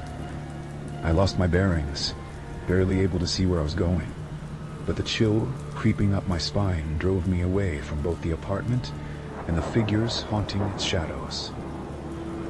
As the chaos thundered around me, I felt the weight of paranoia and fear settle deeper into my bones. I was now utterly alone, lost within a fog of uncertainty, consumed by the belief that danger lurked in every corner, an unending cycle spun by a neighbor I had tried to dismiss. And that's how I found myself standing in an empty parking lot, listening to the wind howl, suffocated by the realization that sometimes the monsters we fear are not external, but lie hidden behind doors we think we can trust. Story 19. The day started like any other, shrouded in the soft glow of autumn sunlight filtering through the curtains. The rustling leaves echoed the faint sounds of laughter from children playing outside. But something shifted as I walked towards the front door, encouraged by the gentle thud of a package on a welcome mat. Curiosity flickered within me, propelling me forward. As I leaned down to inspect it, a feeling of unease washed over me. The box was unremarkable in its exterior. Brown cardboard and sealed with dark tape, but without any sender's information. My name was the only indication that this package was meant for me. I brought it inside, my pulse quickening with trepidation. Ripping the tape free, I opened the flaps, revealing an old family album stacked atop a tangle of worn newspaper clippings, and what appeared to be an antique locket, dented and nearly blackened with age. Pushing aside the locket, I set the album on the dining table and flipped it open. The first page was blank, but as I turned each subsequent page, the photos began to revitalize the dull air in my home. A collection of sepia-toned images capturing moments of joy, laughter, and family unity.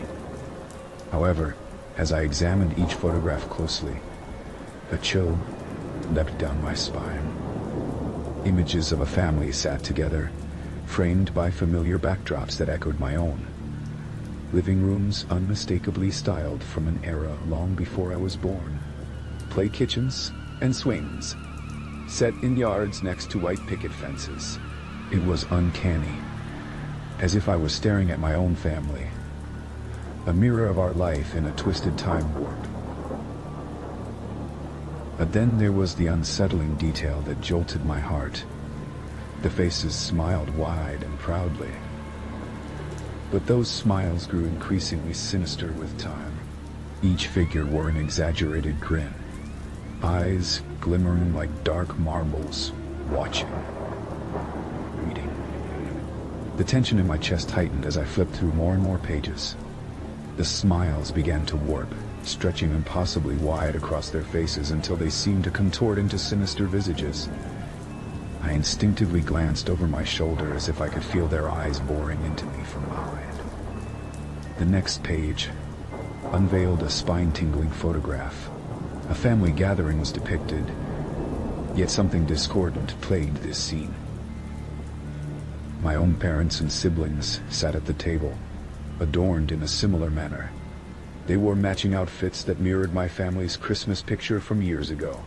The table was flamboyantly decorated, and yet despite this festive scene, my family wore the same malevolent smiles as the others in the book. I slammed the album shut, my breath now rapid and shallow, trying to come to terms with the unbearable weight of my discovery. "Stop it," I whispered. "It's just a trick of the light." My voice trembled, the uncertainty wrapping around me like a frigid shroud. I could feel primal fear stirring deep within, yet the photos haunted me, unable to escape their grasp. I attempted to set the album aside, but the weight of its presence felt as heavy as lead. I decided to scroll through those newspaper clippings instead, hoping to distill some explanation behind the pictures. As I began sifting through them, dread turned my stomach. There were clips about missing families from my town, spanned decades, victims of late-night abductions, and family vacations that ended in tragedy. My eyes fixated on an article that detailed the disappearance of a family strikingly similar to mine, last seen at a park not 5 miles from my home. Beneath the clipped headlines, there were photographs of the missing family members, and they looked exactly like the ones in the album, save for their hollow eyes and unending, grinning smiles that now felt like illusions of happiness. Was it a cruel prank? An ill-intentioned joke? Or was it something far more sinister? My pulse now thudded in my ears. I checked my phone for messages or calls from friends, family. Anyone. Nothing. Just a void of silence. As night descended, shadows began to engulf my comfortable home. The comforting space transformed into an ominous framework of uncertainty. The familiar sounds of creaking floorboards turned into ominous whispers, murmuring between the rafters. A cacophony of laughter that seemed to mimic those haunting grins from the album. I steeled myself. I would confront these apparitions head-on. My family had been through their own share of struggles, but I couldn't allow this shadowy entity to terrorize me.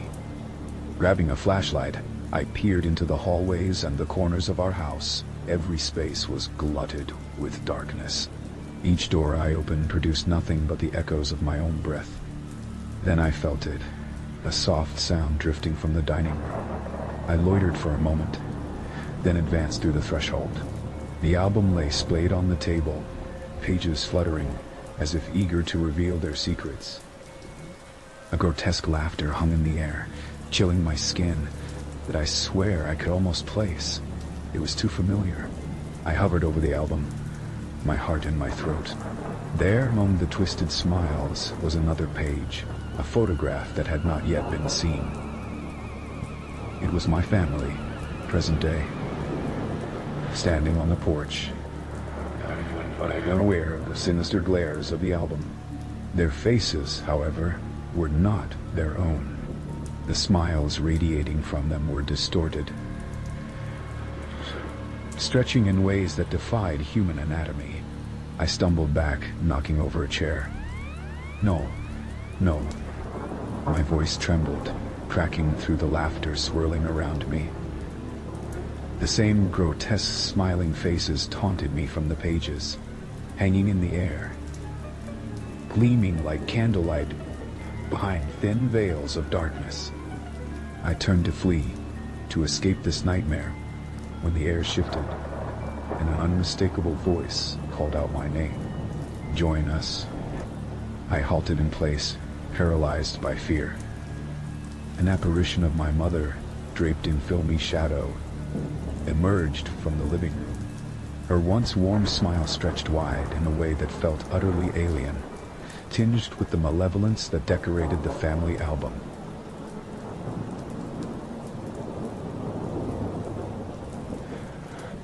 Mom? The figure stepped closer, and the laughter intensified, filling the room like an infernal orchestra of insanity. The shadows bobbed and twisted around her, wrapping her in emptiness. We've waited so long for you, but now you're one of us. Look. I turned back to the album, my reflection staring back from the pages.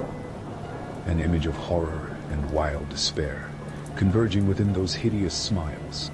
The images wriggled back into focus, and as my lens went numb with terror, I felt their eyes. My own family's eyes.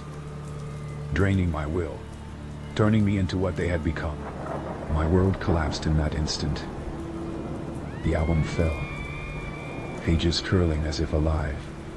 The grins reached out, stretching beyond the limitations of the printed paper, claiming my reality, pulling me into their sinister web. Join us, they beckoned, and I understood with a bone-chilling clarity. There was no escape. Each desperate scream faded into that damnable laughter, coating me in the thick shadow of familial ties. One smile joining another in eternal darkness.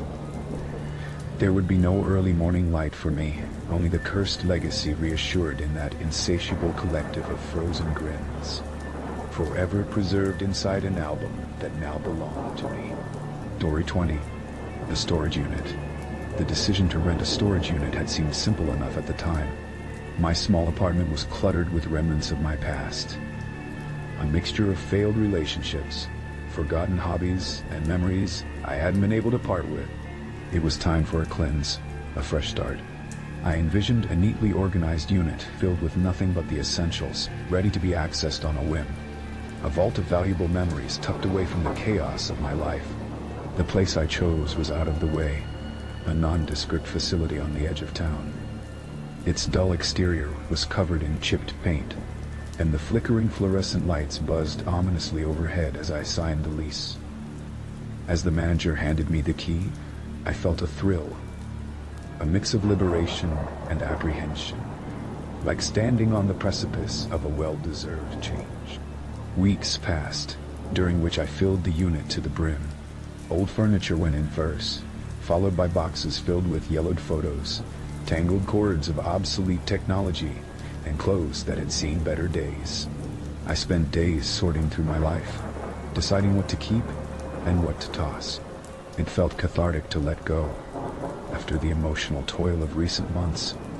A breakup and a job loss, I craved that simplicity.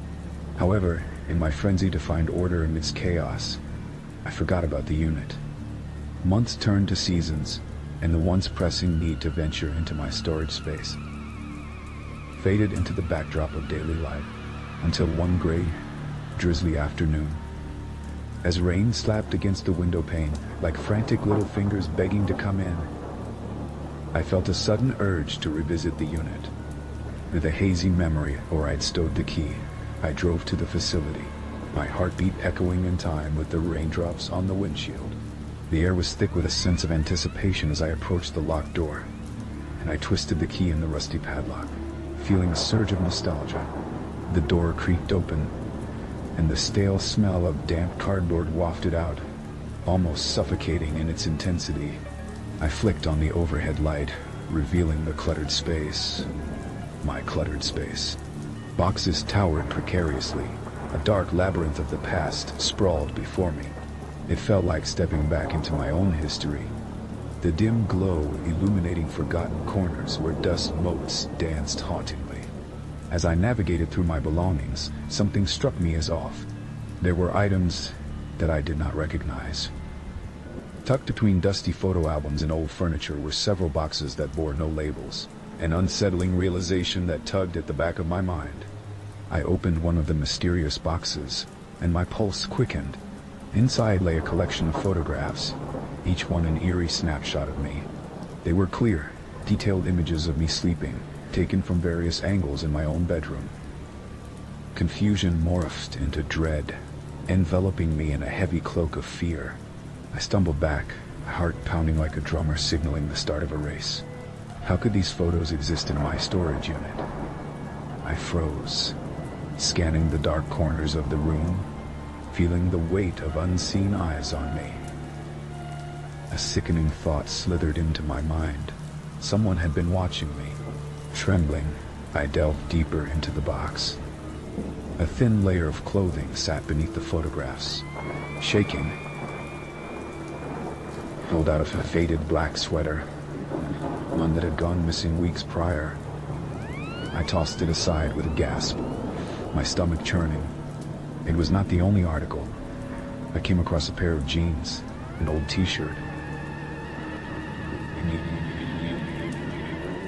And even my beloved scarf, carefully rolled up in a neat little ball. Panic began to claw at my insides. In a frenzy, I rummaged through the other boxes. Each contained more of my personal items, my things, stolen without my knowledge. Pieces of myself extracted and stored, hidden like dirty secrets. Was this the work of a thief, or something worse? Feeling bile rise in my throat, I stumbled upon a small locked diary, crusted in layers of dust. The lock was flimsy, and I pried it open with a sharp breath caught in my throat. The pages were filled with dark scrawls, an erratic handwriting that twisted and turned in the beam of my flashlight. As I read the entries, horror seeped into my bones. The previous renter's obsession became evident. The handwriting detailed my movements, what I wore, who I met, the way I laughed. And there, in a jagged scrawl, was a recurring name. Lila. My heart sank as I remembered the girl I had dated briefly. The one who had ghosted me, leaving only vague texts and a whisper of memories. I had thought nothing of it at the time, convinced she was just another lost soul seeking solace beneath a warm smile. But Lila wasn't simply a ghost in my life. She had transformed into something darker.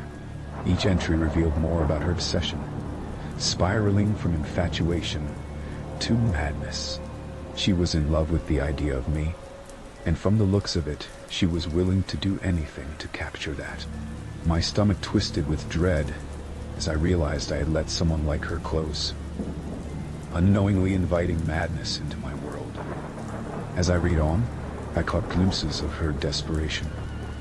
She ranted about seeing me with other girls, plotting ways to ensure I would never leave her side again.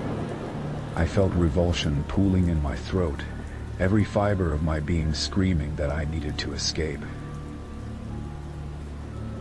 That I was no longer safe in this disheveled unit filled with remnants of a past I thought I could control, with every idea of sanity escaping me. I turned to leave when I stopped dead in my tracks. In the corner of the unit lay a small, tarnished mirror, its surface cracked and splintered. Out of sheer impulse, I approached it and noticed something. My heart raced as I realized the hairpin sticking out of a nearby box was exactly like the one Lila had worn during our first date. My breath hitched, and then I saw her reflection. Lila stood in the shadowy depths of the unit, her gaunt features broken by the dim lighting, a ghostly vision reflecting the insanity that had consumed her. My heart thundered, and instincts told me to run as I met the eyes of the twisted version of the girl I had once loved. In that moment, the clock struck midnight, betrayal and lunacy filling the air like thick poison. Everything sped up. I dashed for the door, adrenaline pumping through my veins, fueled by terror. I flung it open, stumbling out into the cold evening air, not daring to look back, not willing to know what would happen if I did. I raced to my car, feeling the world tilt and spin. My mind screamed for me to call the police, but I knew that the nightmare was mine to bear. I had invited Lila into my life. Somehow she had infiltrated the crevices of my existence. That was the last I ever saw of the storage unit. I fled that city, my possessions left behind, an ominous echo of love gone wrong. But every night, as I lay awake, whether in a new apartment or a different town, I feel the weight of that mirror's reflection. In the silence, just when the darkness begins to breathe, I can almost hear her voice calling my name, in a tone sweet enough to drown out the fear.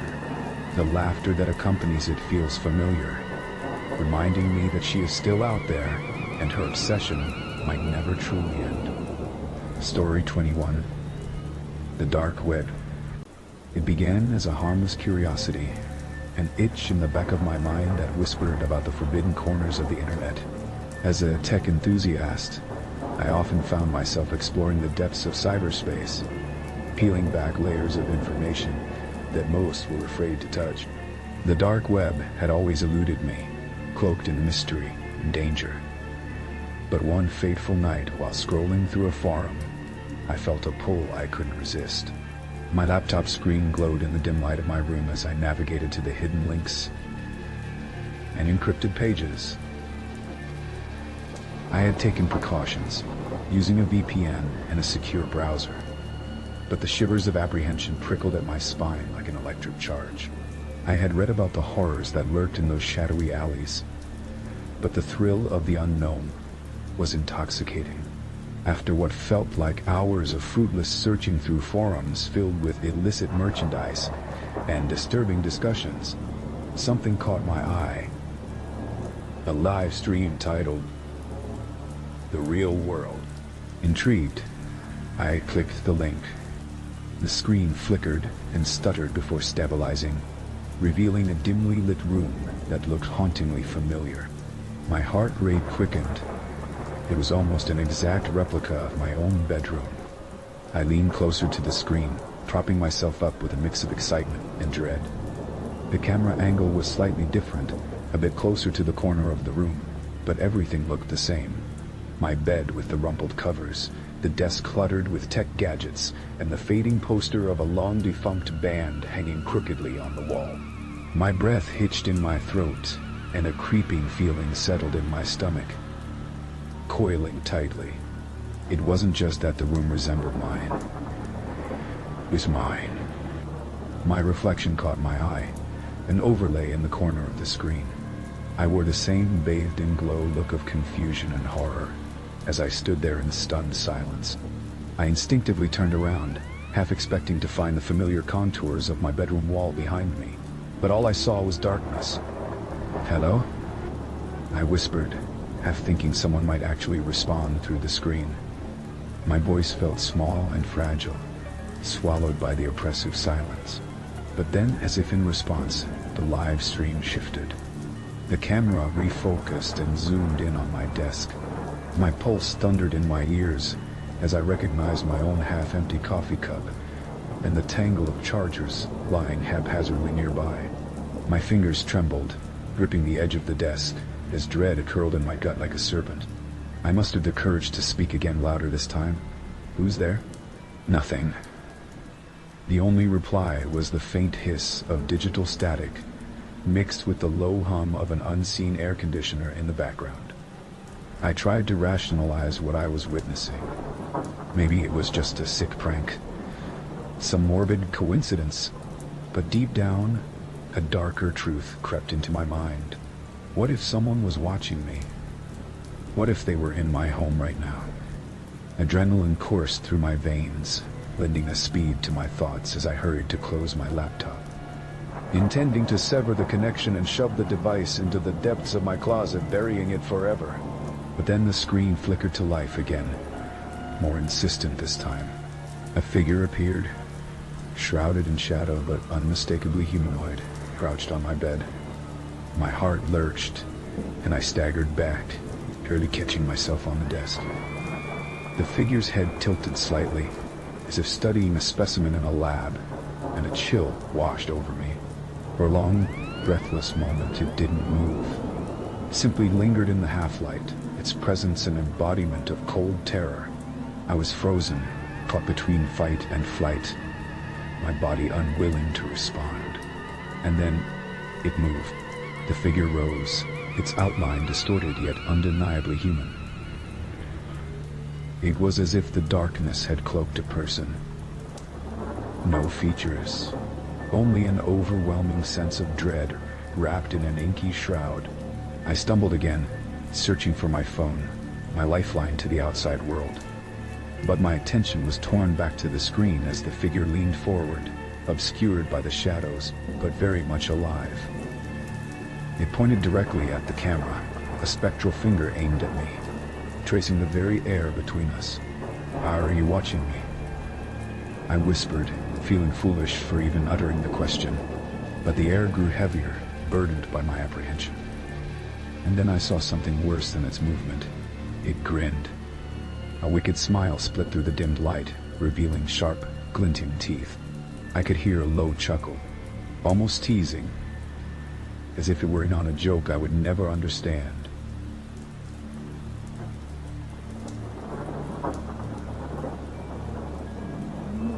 I felt my skin crawl, every hair standing on end as the laughter turned into a specter's mocking symphony that drummed against my ears.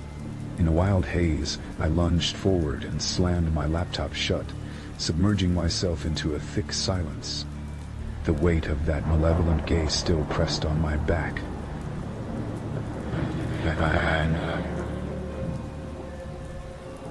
A phantom hand clutching my spine. It was too late. My heart raced as I scrambled to my phone. I didn't want to be alone, and I needed someone, anyone, who could talk me out of the spiraling madness. I dialed my friend Alex, my voice shaky as I recounted everything that had just happened. "I'm freaking out, Alex. I think someone's watching me. I mean, really watching me." "But it was me," I nearly shouted, the crazed tones escaping my lips before I could contain them.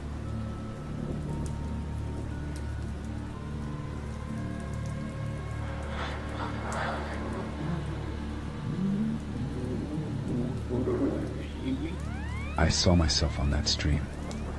It was my room, my everything. "If it were you, then how are you talking to me now?" he countered, his voice steady, grounding. The rationality of his tone seemed to calm the tempest in my chest, but I couldn't shake the feeling that something wasn't right. Just come over, okay? Please," I urged, hanging up with the vague hope that Alex could dispel the horror gnawing in my mind. I glanced at the clock. Time stretched. Every minute felt like an eternity. The shadows in my room deepened as the minutes ticked by, curling into the corners like talons reaching toward me.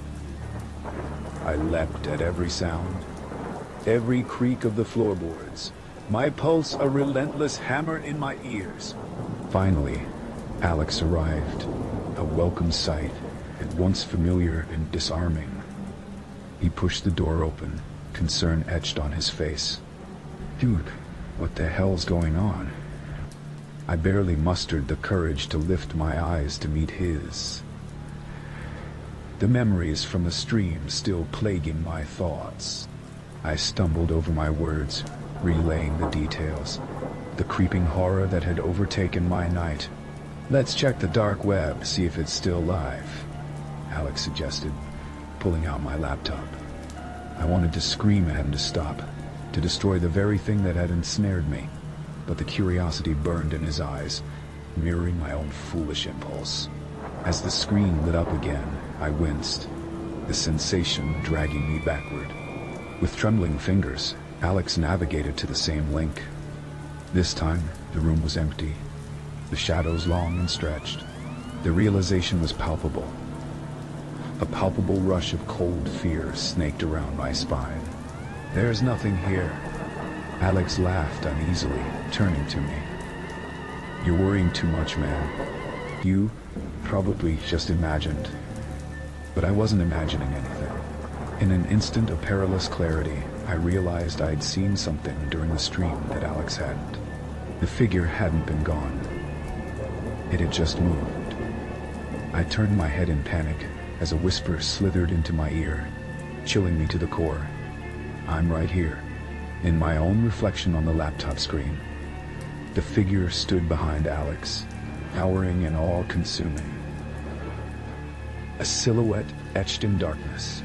Fear rooted me to the spot, as the edges of the world turned fuzzy, and the terror of that night spiraled into unfathomable depths, blending reality with nightmare in a cruel twist. "Alex," I screamed, but the words slipped through my lips like fallen leaves in the wind. My mind reckless with horror. The moment stretched, but eventually...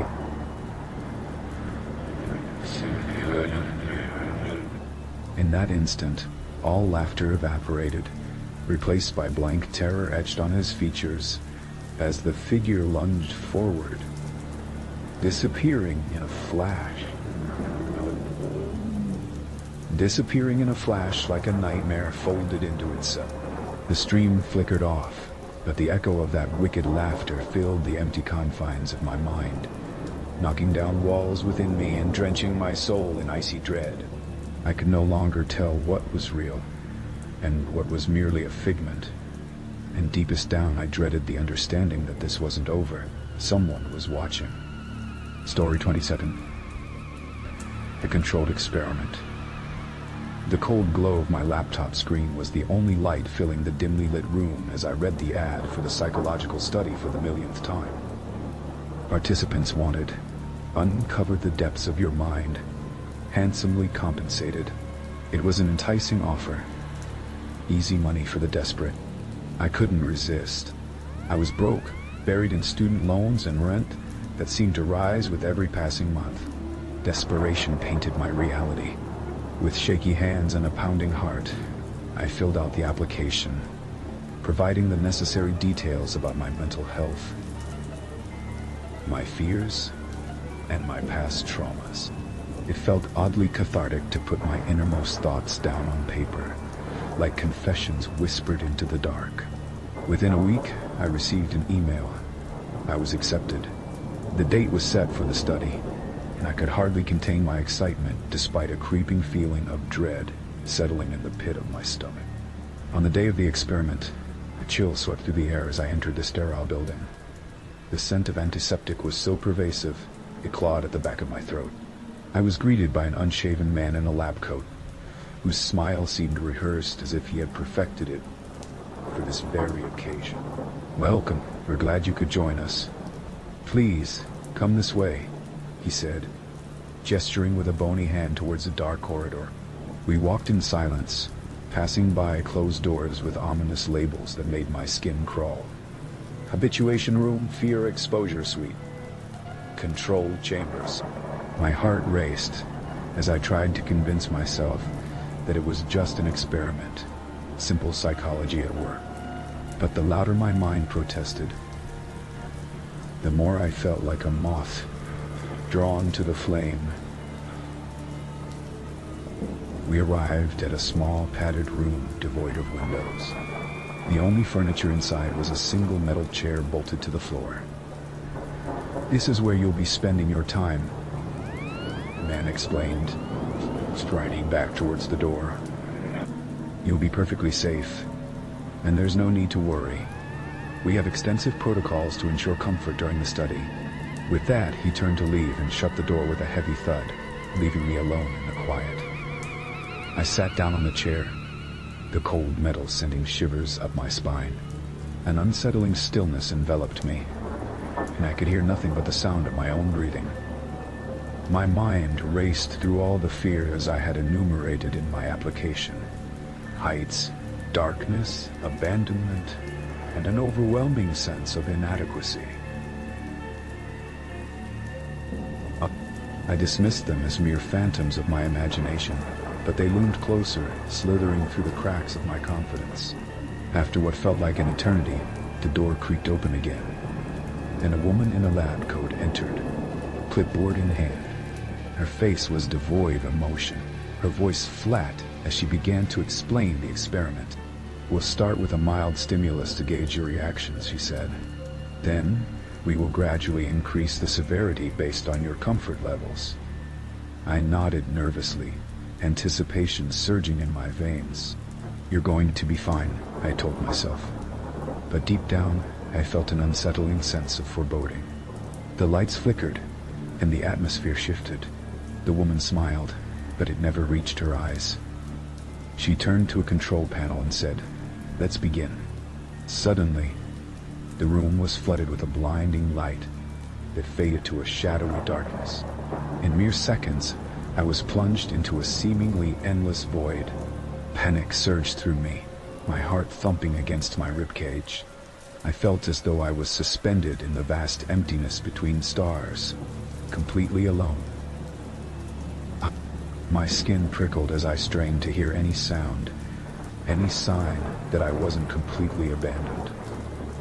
The darkness suffocated me, but just as my mind began to spiral, the light surged back, revealing the woman standing there, noting my fading composure. "Good. You're demonstrating a classic response to fear," she noted, almost clinically. Removing to the next phase, my stomach twisted as the lights dimmed again, then flickered into an eerie red hue. This time, a low, continuous hum filled the room, oscillating into a heartbeat rhythm. I recognized it, my own anxiety making itself known. "I'm not afraid," I stammered, but my feeble protest felt hollow. The woman merely observed. "Next, we'll introduce something tangible." She punched buttons on the control panel, and the room began to tremble like a living thing. The vibrations intensified, plunging me into a deeper panic. I feel my breath quicken, feel the room close in on me. Then, from the corner of my eye, I saw movement. An ominous shadow flitted across the far wall, darting in and out of the red glow. "Let go of control," she instructed, her voice now laced with something darker, almost hungry. "Let us inside your fear." With that, tangible apparitions began to manifest in the corners of the room. Shadowy forms that morphed into grotesque representations of my nightmares. High, oppressive walls began to close in, and with each pulse of the light, I saw ghastly faces staring blankly at me, eyes wide with hypnotic glee. I recognized the hollow gaze of those who had abandoned me, their whispers echoing with betrayal and shame. "No, this isn't real." I screamed, my voice tearing through the fabric of the nightmare. But it awoke something more sinister. Laughter. A cackling that seeped through the walls, reverberating unnaturally around me. I struggled against my restraints, panic clawing at my throat. In the haze of my fear, I glanced toward the one-way glass. I could see them. The researchers, laughing. Their faces twisted with sadistic delight as they watched me writhe in my torment. My heart sank, the reality washing over me like a wave of ice. The woman stood unmoved, her gaze fixed on the chaos unfolding in front of her. You see, this is not merely an experiment. It's an excavation of the soul. Her voice was almost gentle, but a predatory gleam flickered in her eyes. I let out a choked sob, my resolve entirely shattered. You can't do this. She leaned closer to the glass, almost as if she could see through it. Oh, but we already have. Welcome to your waking nightmare. The hum escalated into a roar, the tumultuous sound rising above my cries as the walls of my prison seemed to close in. The whispers grew louder, forming a maddening chorus of voices, insistent on my failures, my darkest thoughts rising like a tidal wave, drowning my sanity. You're worthless, you're alone. The shadowy figures drew nearer, their distorted faces morphing into familiar visages. Loved ones I had lost. Friends who had betrayed me. I pressed against the chair, desperate to escape, but my body was paralyzed by... What do you want from me?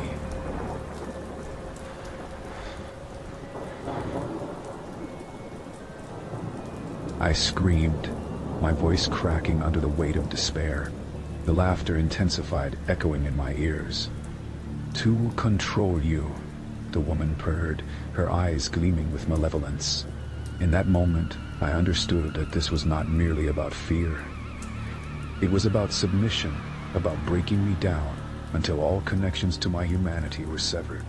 My feelings devolved into instinct, and I found a flame accusing me of weakness, a burning desire to reclaim power over my mind. No, you won't take me. Through sheer will, I forced my body to move, breaking free from the constraints that held me in place. Screaming with defiance, I lunged towards the glass, hurling my body against it. Let me out. The glass shuddered with each impact, but they did not falter. As I continued to scream, a crack appeared in the glass, a fine but deep seam fracturing the sterile world behind it. Their laughter faltered as the shadows in the room began to wane, the illusion of power that held me captive shattering alongside the pain. With a final roar of primal energy, I struck the glass one last time, and it exploded into a million shards, raining down like glittering tears.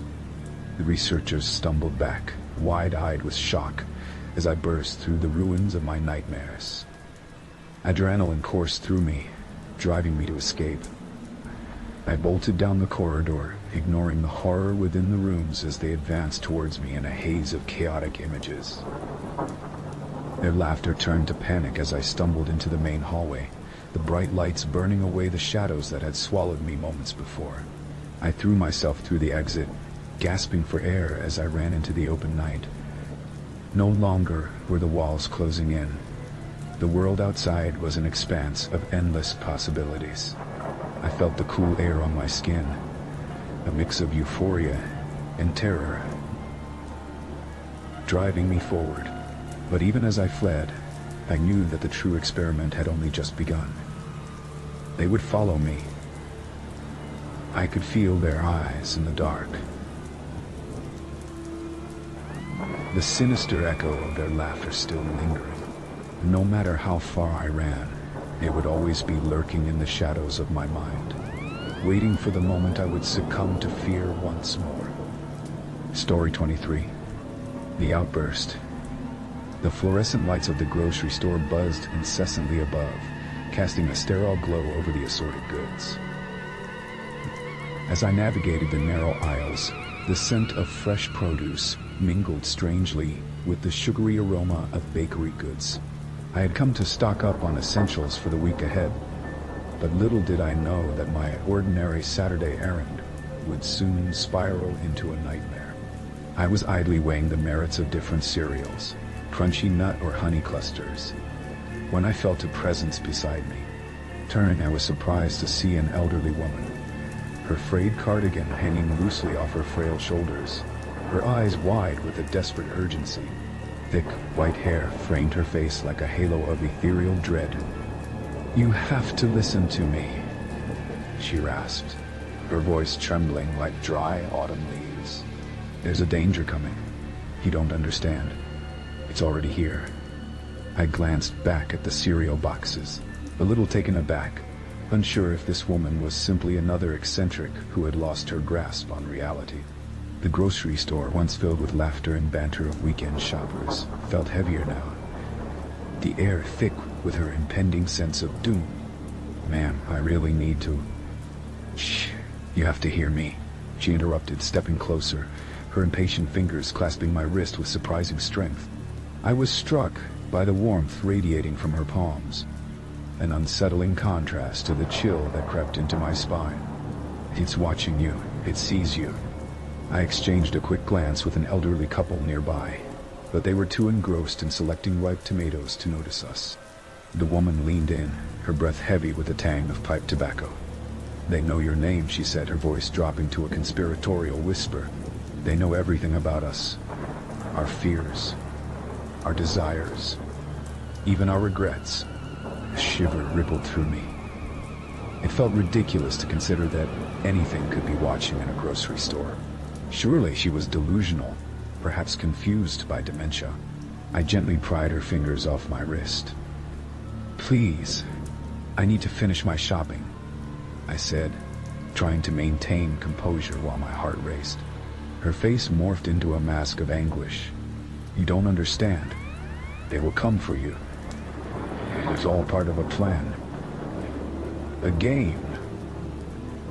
She pointed a gnarled finger toward the direction of the exit. "You need to leave, now." A thrill of apprehension swept through me. Dismissing her words as madness was becoming increasingly difficult. My eyes darted around the store, relishing its familiar aisles. But now they felt foreign, oppressive, like a thick fog. I couldn't shake the sense of being observed. As I maneuvered past her and walked toward the checkout lines, I couldn't resist a glance at the surveillance monitors mounted on the walls. I froze. On the screen, my face stared back at me, but it was the other figure that sent chills racing down my spine. In a far corner, hidden in shadows, stood a tall man in a dark suit. His face was obscured, but something about his stance, inert and watchful, made my gut clench with primal fear. I quickened my pace, heart pounding against my ribs like a frantic drum. I'd almost hear it echoing through the store, a desperate rhythm. As I reached the self-checkout, I felt the undeniable urge to look over my shoulder. Was he still there? There he was, his posture unyieldingly still, arms crossed under his long coat, eyes boring into mine. The moment our gazes connected, a strange thrill coursed through me. Disbelief hung in the air, tangling with a burgeoning sense of danger. I tore my eyes away, focusing intently on scanning my groceries, practically slapping the items into the bag. In a frenzy, each beep of the scanner felt like a countdown, urging me onward. I could hear the older woman's voice in my ear. "It knows you. Find an exit. It's too late." But before I could even think of escaping, I felt a cold gust of air sweep past me, snatching my attention back to the man. He was closer. The closer he got, the more the grocery store began to morph around me. The shelves warped, their contents distorting in a kaleidoscope of colors and shadows. I grabbed the last few items, crammed them into my bag, and bolted toward the exit. In that moment, the air became suffocating. It clung to my lungs as panic settled in. I glanced at my reflection in the sliding glass doors, and I caught a glimpse of him. He was right behind me, moving with an otherworldly fluidity that twisted my stomach into knots. I burst through the doors and stumbled onto the pavement, gasping for the fresh air. The bright sun was a shock to my senses, a nauseating contrast to the dim horrors inside. I spun around, half expecting to find him right at my heels, but there was nothing. The parking lot sprawled out before me. Cars lazily basked in the sunlight. Shoppers meandered about, completely unaware of the terror I felt. But fright didn't leave me just yet. My heart was still stuttering when I reached my car, fingers fumbling as I attempted to unlock the door. I slid inside slamming the door against an unseen assailant. As I caught my breath, I leaned back against the headrest, trying to obscure myself from the world outside. That was when I noticed something odd in my rearview mirror. The man was standing at the grocery store entrance, just beyond the sliding doors. Even from a distance, I could see the small curl of his lips, an unnerving semblance of a smile. There was no exit for him in that terrible moment. He didn't even flinch in the sunlight.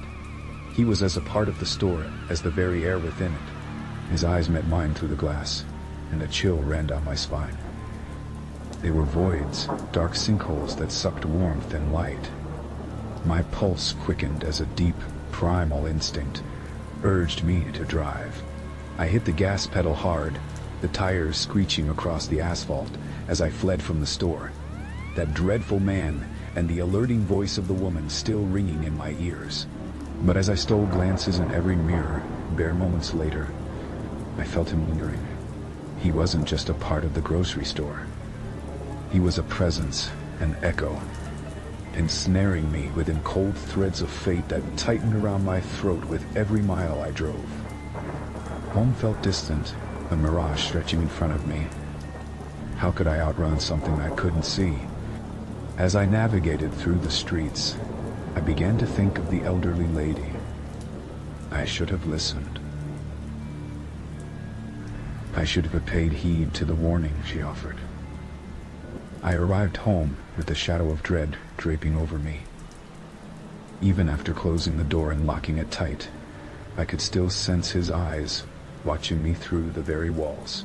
But as night began to swallow the day, cloaking the world in shadows, I resolved to uncover the truth that lingered somewhere in the depths of my nightmares. The truth about the man in the dark suit. The weight of her warning. Story 24. The Forgotten Party. I stood outside the towering facade of the old Victorian house, the late evening air cooling the sweat on my brow. It was a party invitation that arrived in a battered envelope. The handwriting elegant, yet unnerving, beckoning me to somewhere I'd never been. My shoulders hunched uneasily as I took in the intricately carved shutters, the gnarled trees swaying eerily in the gusty wind, and the distant echo of laughter drifting through the open door like spirits calling me home. Rubbing the back of my neck, I summoned the courage to step through the threshold. The moment I crossed into the foyer, a fitting crescendo of music swelled, a haunting melody that wrapped around me like a wool shroud. To my surprise, the living room was filled with guests, each adorned in varying ornate masks that hugged their features, obscuring their identities. They wore costumes that reflected an eerie mix of elegance and malevolence. Silks, velvets, and lace that glimmered dimly under the flickering candlelight. "Welcome," a voice chimed with an artificial cheer that echoed too hollowly for my liking. A woman stepped forward, her mask resembling a diaphanous porcelain doll. Eyes wide and unblinking, lips painted a deep crimson, her fingers slipped into my hand delicately. A sibilant warmth emanating from her touch that felt both inviting and menacing. "I'm Lila. We've been waiting for you. Join us." Waiting for me? My voice was barely a whisper, swallowed by the music that now seemed fettering, growing thicker with every passing moment. "Of course. You wouldn't want to disappoint the hosts, would you?" She gestured toward the flowing crowd. A tapestry of laughing, swaying bodies. It was then that I realized their laughter lacked joy. It was sharp and grating, a discordant symphony resonating with something sinister. Despite my better judgment, I was swept into the dance, the guests elegantly twirling and weaving around me like marionettes on invisible strings. At first, I tried to assimilate into their guise. The weight of the mask began to oppress me, suffocating my spirit. "How did you get invited?" came a voice from behind me, murmurous, unsettling. I turned to find a figure swathed in velvet. their mask a grayish monstrosity with exaggerated features, smiling in mockery. I don't know. I just received an invitation. My voice trembled, a shivering uncertainty gnawing at my insides. An invitation. The figure echoed knowingly, as if tasting the word. They always find the most interesting ones, don't they? I felt a chill creep up my spine. The atmosphere thickened, and dread seeped into every corner. A gnawing instinct barked at me to leave. I pivoted, weaving through the throng with desperate resolve, spiraling my way back towards the foyer. However, despite my frantic efforts, the laughter crescendoed, and the masked figures enveloped me, binding me to the party I hadn't meant to join. No matter how far I pushed past them, the shadowy mass of guests seemed to dance ever closer, their motions now orchestrated to form an unbreakable cage around me. I noticed panic rising in my chest, tightening with each heavy breath I took. I reached for the door where I had entered, but it wouldn't yield to my touch. It was locked tight, as if the house itself had decided to swallow me whole. Trying to leave already. Leela appeared suddenly at my side, her mask a ghostly reflection of wicked glee. But we've just started to have fun. The festivities here, they last for eternity.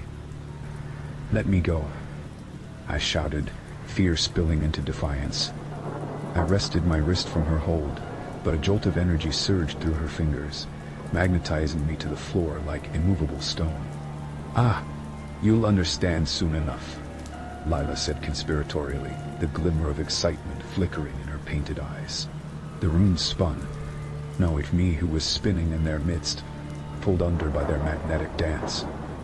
Chants and moans entwined with the music, sinister and rhythmic, and the faces blurred into a monstrous whirl. My vision narrowed. I could hardly breathe. Suddenly I caught sight of a door at the far end of the room, slightly ajar, beckoning me with its murky promise of freedom. I darted towards it, weaving between masked bodies and dodging grasping hands that reached out like eager ghouls.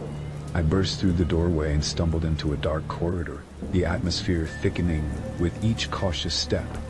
There was a distant murmur beyond the snaking shadows, and I pressed forward, desperate, my heart thundering in my chest as I crept further away from the horrors of the revelry. The corridor was lined with peculiarly framed portraits.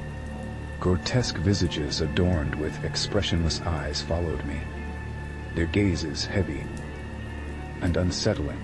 As I turned a corner, I found an expansive room, illuminated only by flickering candlelight.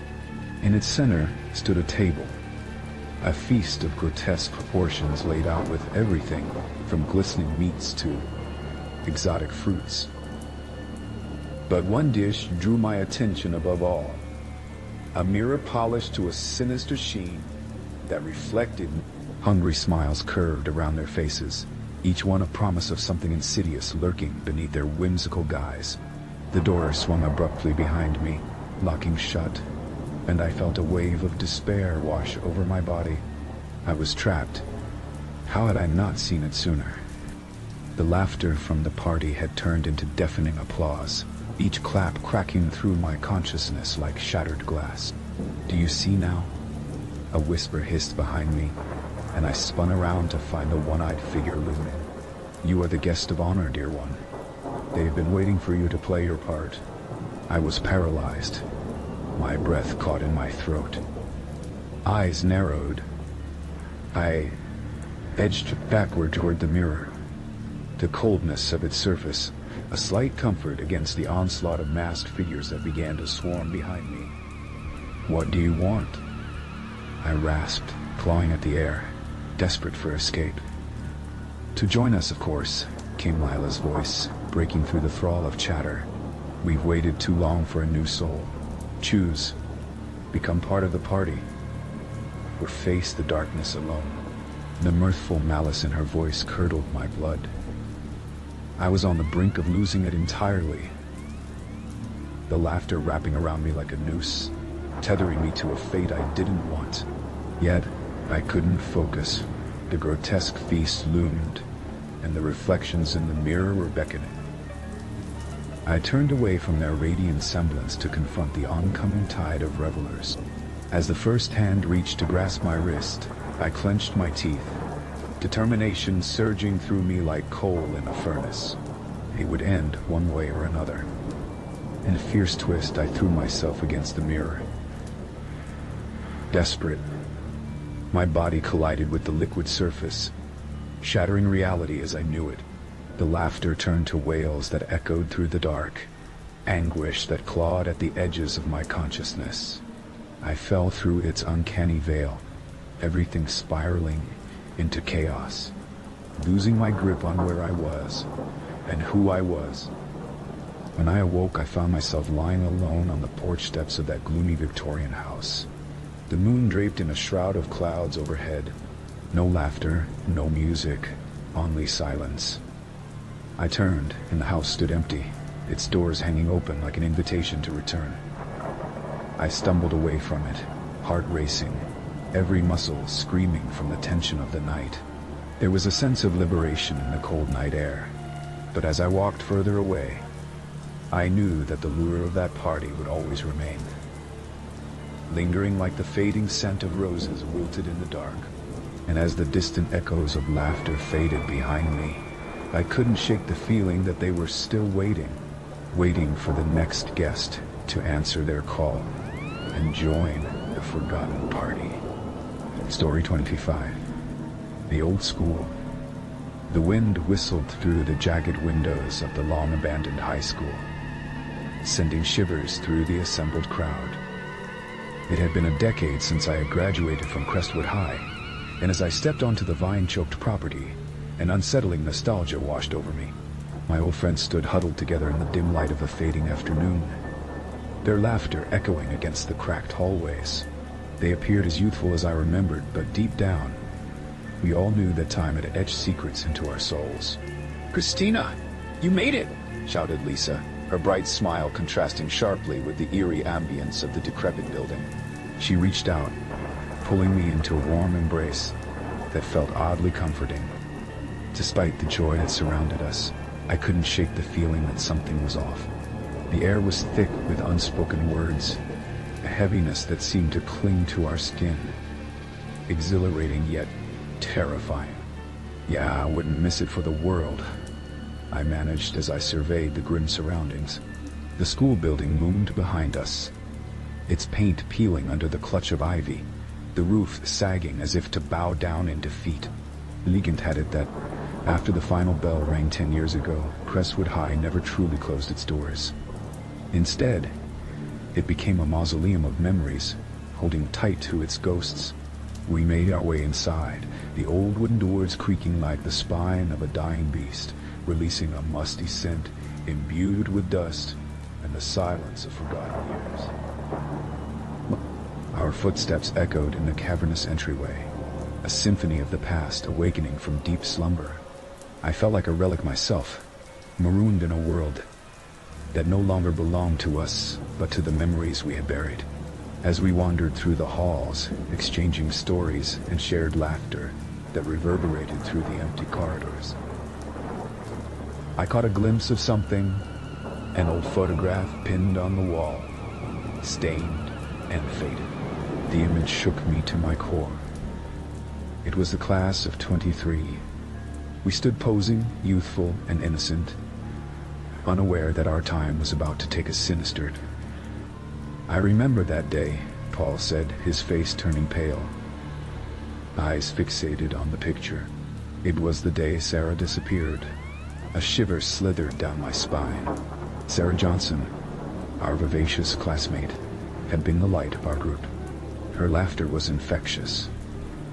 Like a firefly in the night, she illuminated our mundane teenage lives until, one fateful night during prom, she vanished without a trace. The whispers and rumors grew, conspiracies of abduction, of murder, and the unknown horror that lay beneath the surface of our idyllic town. I still can't believe it. I murmured, feeling the weight of nostalgia suffocating me. It's like yesterday. A tremor broke through the floor, momentarily throwing us off balance, and in our instinctive panic, we clustered together, whispering multi-intoned exclamations of dread. Goosebumps prickled my arms, compelling me to move away from the center of the group, feeling the pull of my memories drawing me toward the old science lab. "Christina, wait." Lisa's voice rang out, but curiosity gripped me like a vice. The lab was an altar of past horrors. Chairs lay overturned, beakers shattered on the floor, and rusted equipment bore witness to a long-forgotten world of education. With every step I took, the whispers of forgotten knowledge stirred, mingling with the chaos of what had been left behind. I reached the back of the room where a filthy blackboard stood covered in a veil of grime. Beneath the chalky residue, faint scrawls caught my attention. My heart raced as I traced the shapes with my finger, revealing the words, "The truth lies in the walls." A cold breeze, almost like a breath, brushed against my neck, and I spun around, feeling the sickly, sweet scent of decay. The room, silent just moments ago, was now filled with low whispers, murmurs that surged and ebbed like the tide. "Sarah!" I called out involuntarily, the name escaping my lips, as if it carried a weight I could no longer contain. The whispers crescendoed, drowning out my thoughts, pulling me deeper into the abyss of the school's heart. The others' faces blurred against the darkness, and I was enveloped in a world of shadows.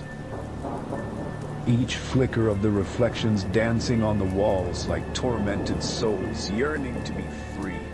Suddenly the ground shuddered violently, knocking me off my feet. I landed hard against the floorboards, the echoes of panic erupting around me. The ceiling groaned, dust raining like gray confetti. And in the midst of the chaos, I caught sight of a face, a fleeting glimpse of laughter that hardened into a grimace. "Help me!" A voice wailed, threading its way through the tumult, and I froze, paralyzed by the recognition in those words. "Sarah!" I shouted, and as I did, the whispers intensified, rising like an angry choir, resonating in my bones and echoing through the very heart of the school. "Get out!" Lisa screamed, and I felt hands clutching my arms, pulling me back towards the exit. But my body moved against them, swayed forward, drawn by the nameless horror behind me. "I need to find her," I cried, desperate to uncover the truth that had been buried all these years. Like Sarah's memory, preserved in the shadows of this crumbling institution. "Don't be a fool," Paul shouted, but the words fell away as I pushed through the chaos, each step feeling heavier, colder, as though the very school itself was trying to deter me from whatever lay behind the veil of darkness. Then I saw it, a doorway slightly ajar. The heavy wooden door had creaked ominously, revealing darkness so deep it seemed to swallow sound itself. The hand that held the doorknob was no longer my own. Something stirred within me, an unseen force compelling me forward. I stepped inside. The air grew thick, the silence deafening. My heart raced as I felt an unseen presence surround me, a weight pressing down against my chest. The room felt alive, the walls pulsating with echoes of laughter and screams, a tapestry of memories interwoven with horror. "Help me, Christina," the voice cried again, more desperate now, more specific. With trembling fingers, I reached closer to the darkness, straining to hear, to understand if this was real or a fever dream created by the nightmares of the past. Then I saw it, a flicker of bluish light illuminating a shadow in the corner. The figure formed, taking shape but remaining indistinct, shrouded in mist. "Help me," it murmured again, and the pain in that voice cleaved through me, igniting the very sense of hope I thought I had abandoned. "Sarah?" I whispered. my voice steadying as I stepped closer. But just then, the hallway burst back to life, the whispers intensifying into howls of laughter and rage, echoing against the walls like 1,000 voices mingling into one. "Get out!" yelled Lisa's voice from afar, piercing through the chaos. "I'm sorry," I yelled back, my determination holding firm. "I need to know." The shadows coiled tighter, drawing me into a vortex of memories. Stories untold and horrors unacknowledged. I could see it all. The night of the prom, the drunken laughter, the last dance that turned into a nightmare. The horrific truth unfurled like an old scroll, memories flooding back into the seams of reality, interweaving our fates into the walls of Crestwood High. We had all played a role, unknowingly, devastatingly. A chain of actions that led to Sarah's demise. "Every secret you keep, you know it," the voice screamed. And with that scream, the darkness erupted in a blinding light as the walls shimmered and began to crack. The school shuddered again, and with a final roar, it rumbled, collapsing our past and present together like ashes scattered in the wind. As we stumbled into the open air, pushing through the crowd outside, the building behind us trembled and groaned. The ruins of Crestwood High fell in on themselves, leaving only dust to swirl in the moonlight. And somewhere in the ruins, a faint echo of laughter lingered, haunting yet freeing. A reminder of the price paid for forgotten memories, the bond that tied us through tragedy, and the cost of silence. Under the silver light of the moon, I stood with my friends. The memories of our youth burned into our hearts, knowing we would never truly escape the shadows that had shaped us.